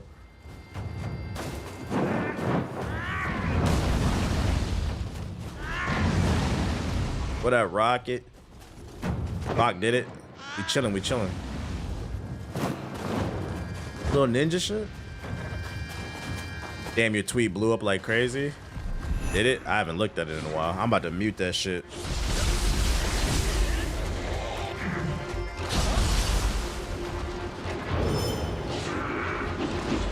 No, I've had bigger tweets.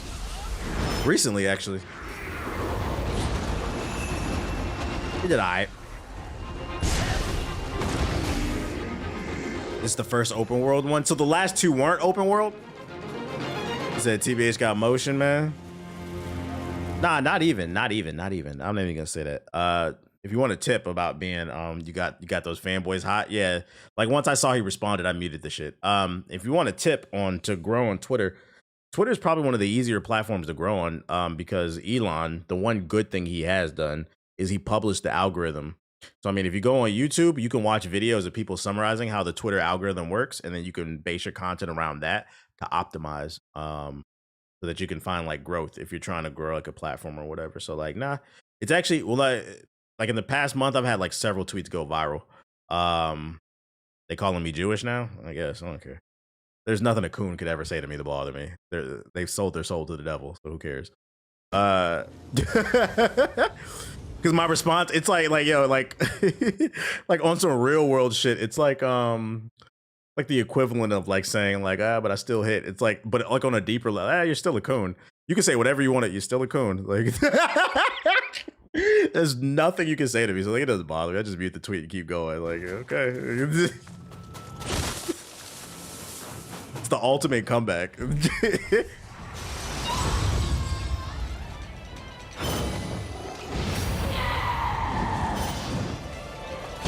Elon posts a lot of racist shit. I mean, he's a white man from South Africa. What do you expect?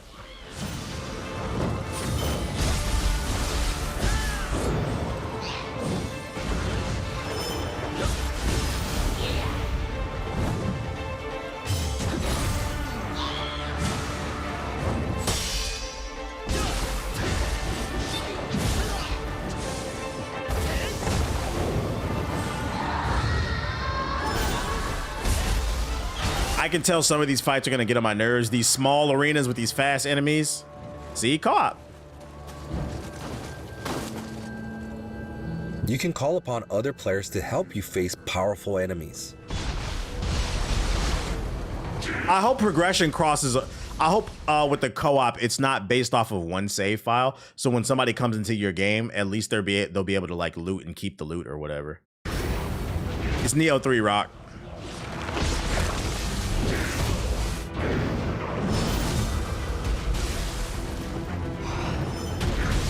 Which one had the Dead or Alive character? You talking about Ninja Gaiden? Please tell me you get double sneak attack. That'd be fire. This assistance from other players will surely help during your struggle to purify the crucibles across history.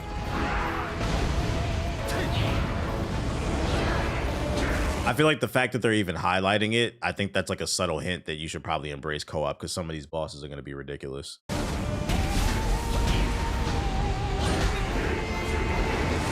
And every game is better with co-op.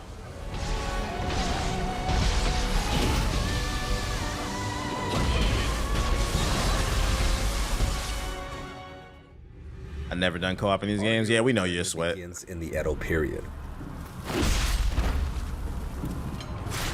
What gave birth to the Crucible? Why did the protagonist's brother betray and steal the title of Shogun? Embark on a journey through time to uncover the... I just like being alone with my favorite games. I like blaming people, so... Rage baiting Siggy, that's what I like to do.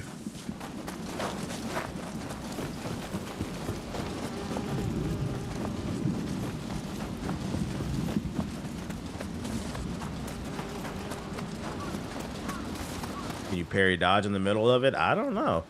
There is a demo dropping next week on the 29th, so we'll be able to tell. I'd imagine that demo's gonna have more content than that little beta test they did a few months back.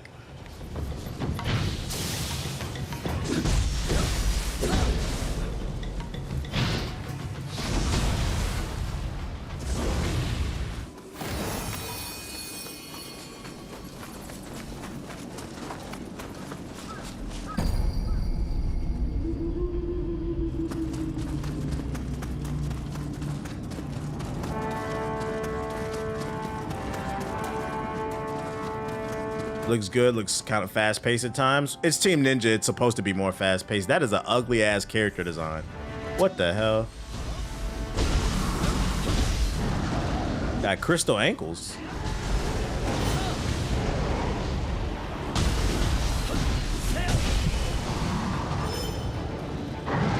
You trying out the marathon free test when it drops? Yeah, I'll probably try it out. The Asmin gold build is crazy. That's a crazy comment. Basically the beginning 2 areas of the game. That's fire. And they said the save carries over, right?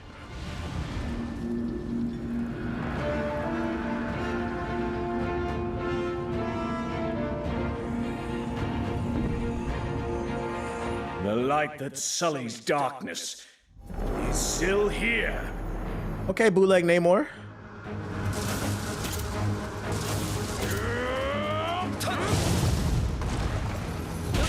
When the demo dropping? January 29th.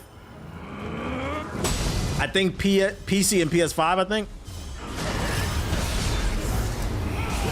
So like, yeah, like if you're like skeptical about the game, the demo drops on the 29th for free and you'll get the Watt said the first 2 areas for free and the character creator, and your save carries over. So you're gonna get a lot of content for free. You'll know if you like the game or not.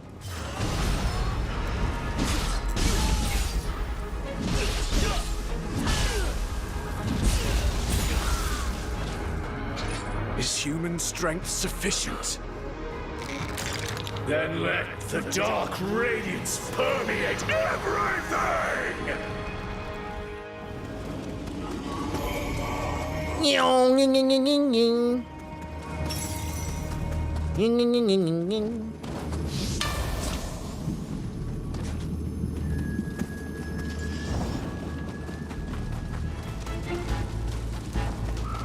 They showing a whole lot of level design.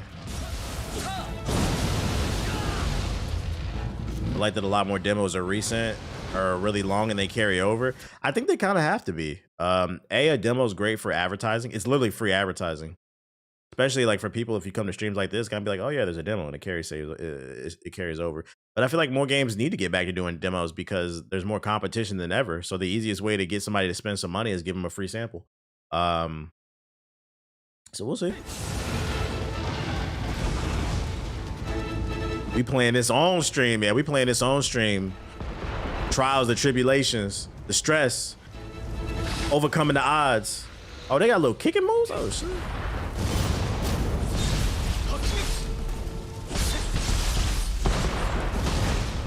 Getting lit up in this bitch. I don't feel like they showing too much. I feel like I've seen enough. I don't want this shit spoiled. I want to be ninja.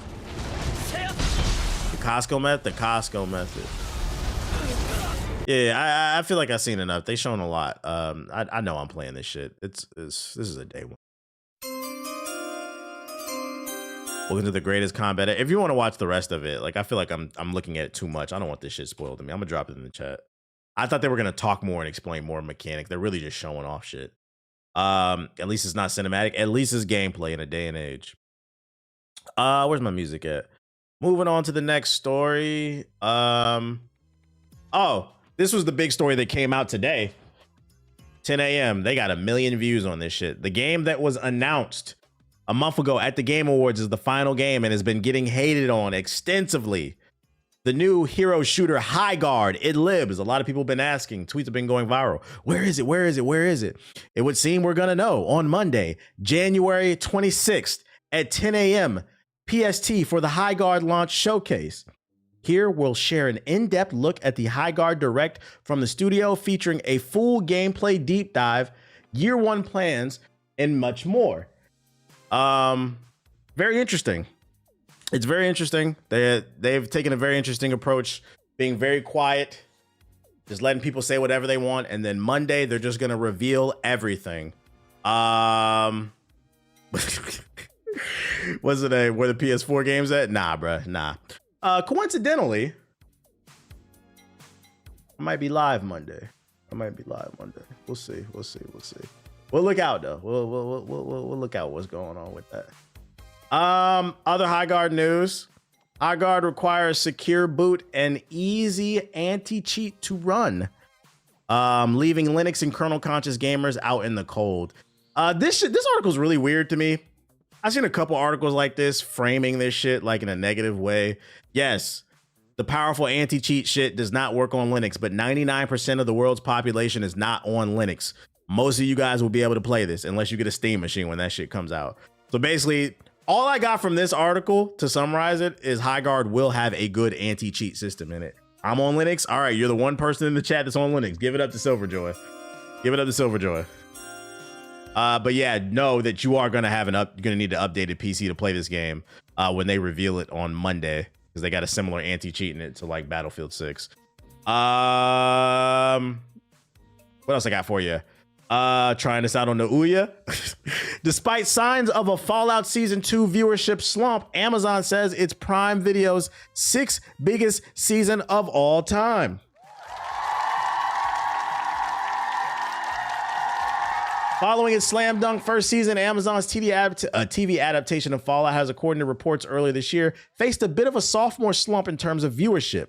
But despite an apparent dip in popularity, Amazon has now revealed enough people are still tuning into the show that it's officially Prime Video's 6th biggest season of all time. Back in January, media evaluation and data analytics company Nielsen reported that between 15th and 21st of December, Fallout Season 2 premiere and 8 earlier Season 1 episodes managed to accumulate a combined 794 million viewing minutes. That's a big time, but also well below the 2.9 billion of the first season. And I'm going to tell you why. And also the reason why I probably haven't watched Season 2. It looks good, but Season 1, it was 8 episodes. They dropped all 8 episodes at once. And I'm going to be honest, when Season 1 dropped, I had zero expectations for the show.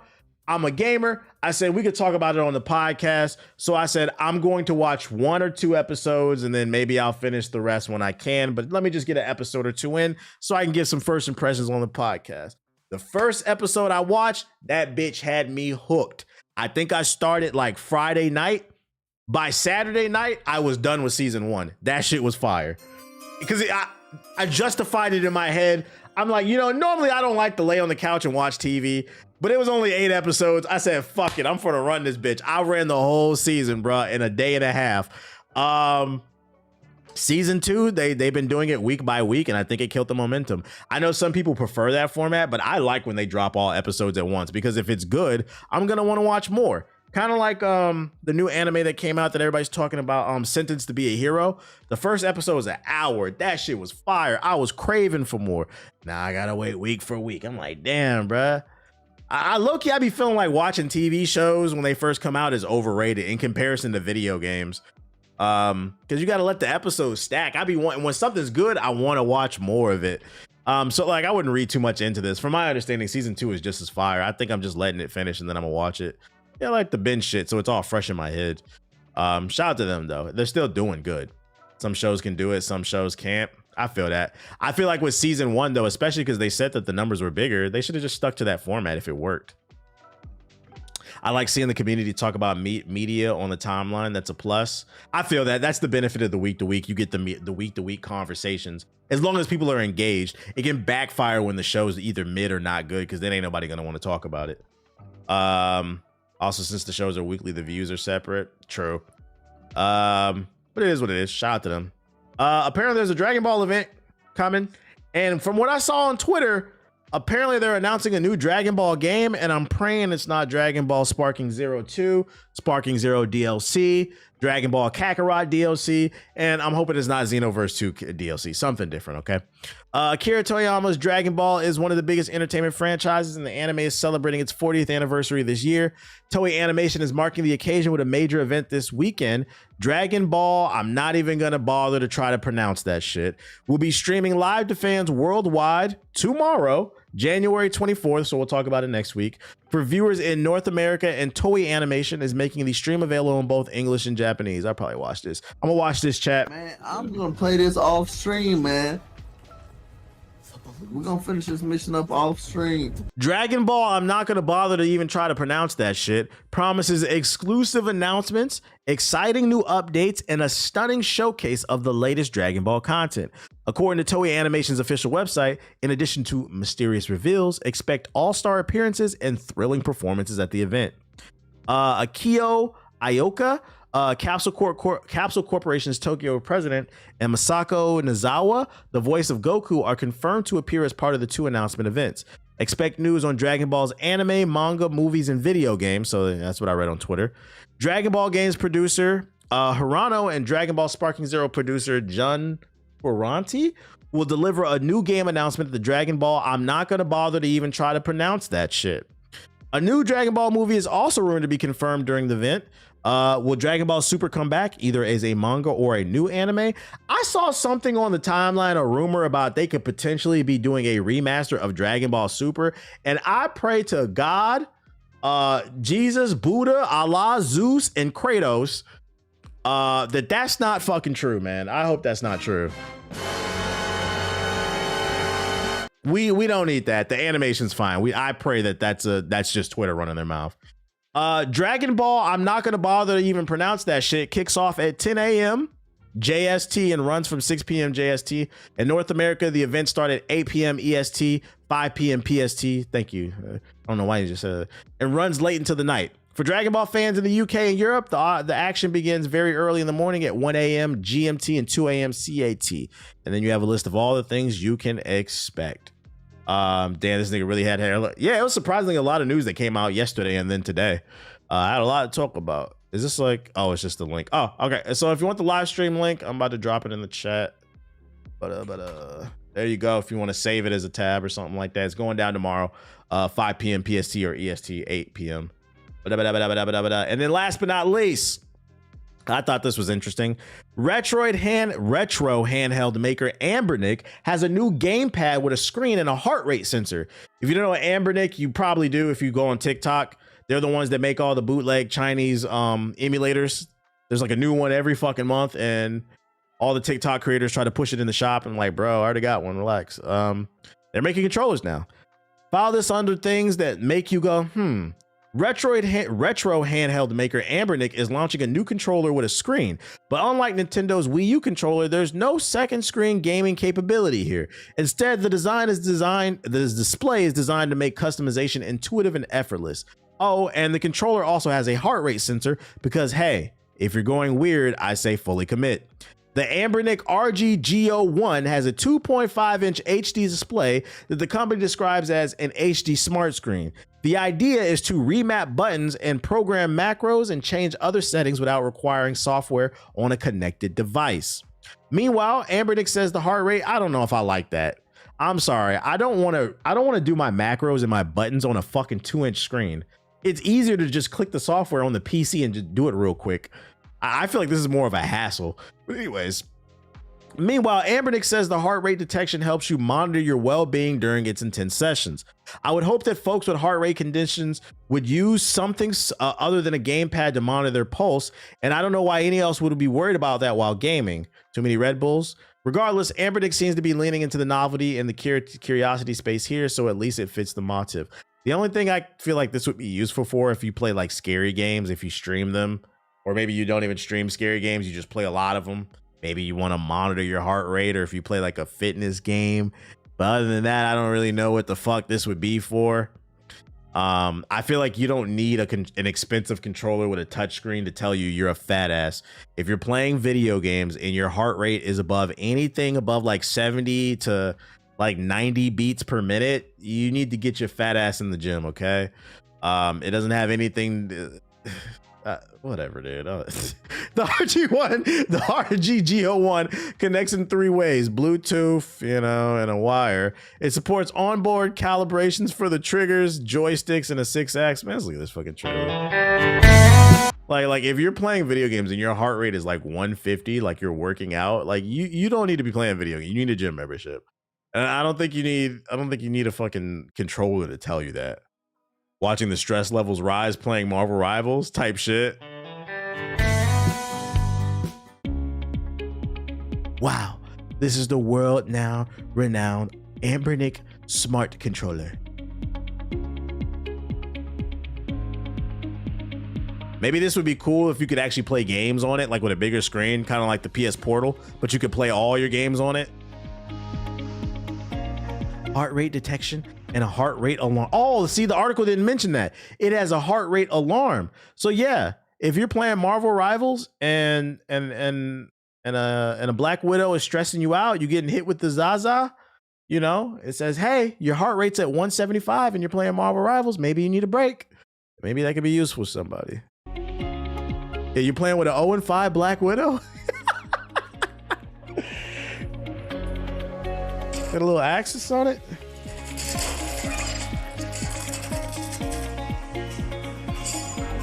Wow. Gyroscope. Custom macro programmable keys. Holy smokes. So if you're a sweat in first person shooters, you can make it faster to press the buttons. I hate offset analog sticks, so it's an automatic no for me. Yeah, if it don't go Hall effects, like, eh. Rapid fire settings. Whoa. This is incredible. Purple Kirin's electric inductive joy. It's got the electric inductive joystick, the Electro. Whoa. How much does this cost? A tactile pivot D-pad. How much does this cost? It doesn't even say. No. The store, you got to go to AliExpress. Holy shit.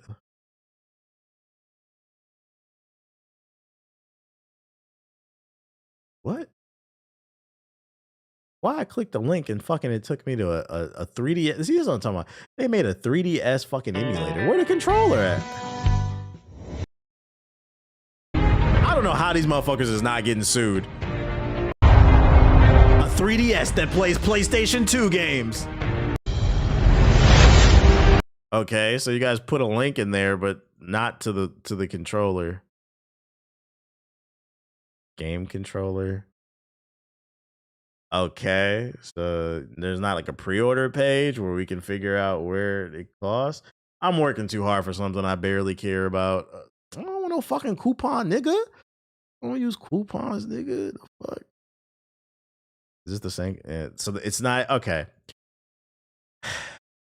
So you announce something and then you don't even list it on the website at bare minimum. So like, there's whatever, dude. So they're hiding the price. This bitch is at least like $200. I'm here to let you know we don't care. We don't care. When you hide the price, that's a red flag. We don't care. Usually when a new product is announced, they'll have like a pre-order page so we can get an idea how much it costs. Like, no, it's not a fake company. They make real products. I have an Ambernick device. They make real products. To be fair, their emulators are actually nice if you want like an emulator. But if you got like a Steam Deck, you can just emulate on that shit too. But I don't know what's going on. That was. Yeah, it's almost 11 o'clock. I'm not playing no games. I'm going to bed, chat. So I appreciate everybody who came through to the stream. If you're new, hit the follow button. Thank you to everybody who sub, donated, all that bullshit. Before you go, hit the like button. And also, let me see if there's anybody I could throw it to. Also, before I go, I will be live on Monday at 10 a.m. PST on the dot. This time, very rarely do I ever tell you what time I'll be live. But Monday, I will be live at 10 a.m., which is, 1 o'clock on the East Coast. If you have a brain, you could probably figure out. We'll be talking about something. I'm excited to talk about it because I'm curious to see how people respond to it. But I'm under NDA, so I can't talk about it. But yeah, Monday there will be a stream. There will be a long stream, and we'll be having some fun. We'll see. At least I hope. Let me see. Let me raid Siggy because he's playing Battlefield. I'm not playing Battlefield because if you weren't in the last stream, that shit blew up my PC. It bricked my PC twice. You're not getting a third chance for me to brick my shit. So like, unfortunately, unless a patch comes out to fix the game, I might be done with Battlefield 6. It's a filler. I gotta figure out what the fuck. I'm hoping on Monday before I go. I'm hoping on Monday that things are received well because then it'll give me something else to do. And I'm gonna leave it at that. I'm gonna rate the homie Siggy. I hope everybody has. Follow me on social media. You'll know tomorrow. Tomorrow I'm allowed to tweet about it. Not what I think, but like that I played it. So follow me on Twitter. I'll probably tweet about it. So yeah, I appreciate everybody who came through. Join the raid, and I'll see everybody on Monday at 10 a.m. PST. Everybody have a nice one. Peace. Up, up.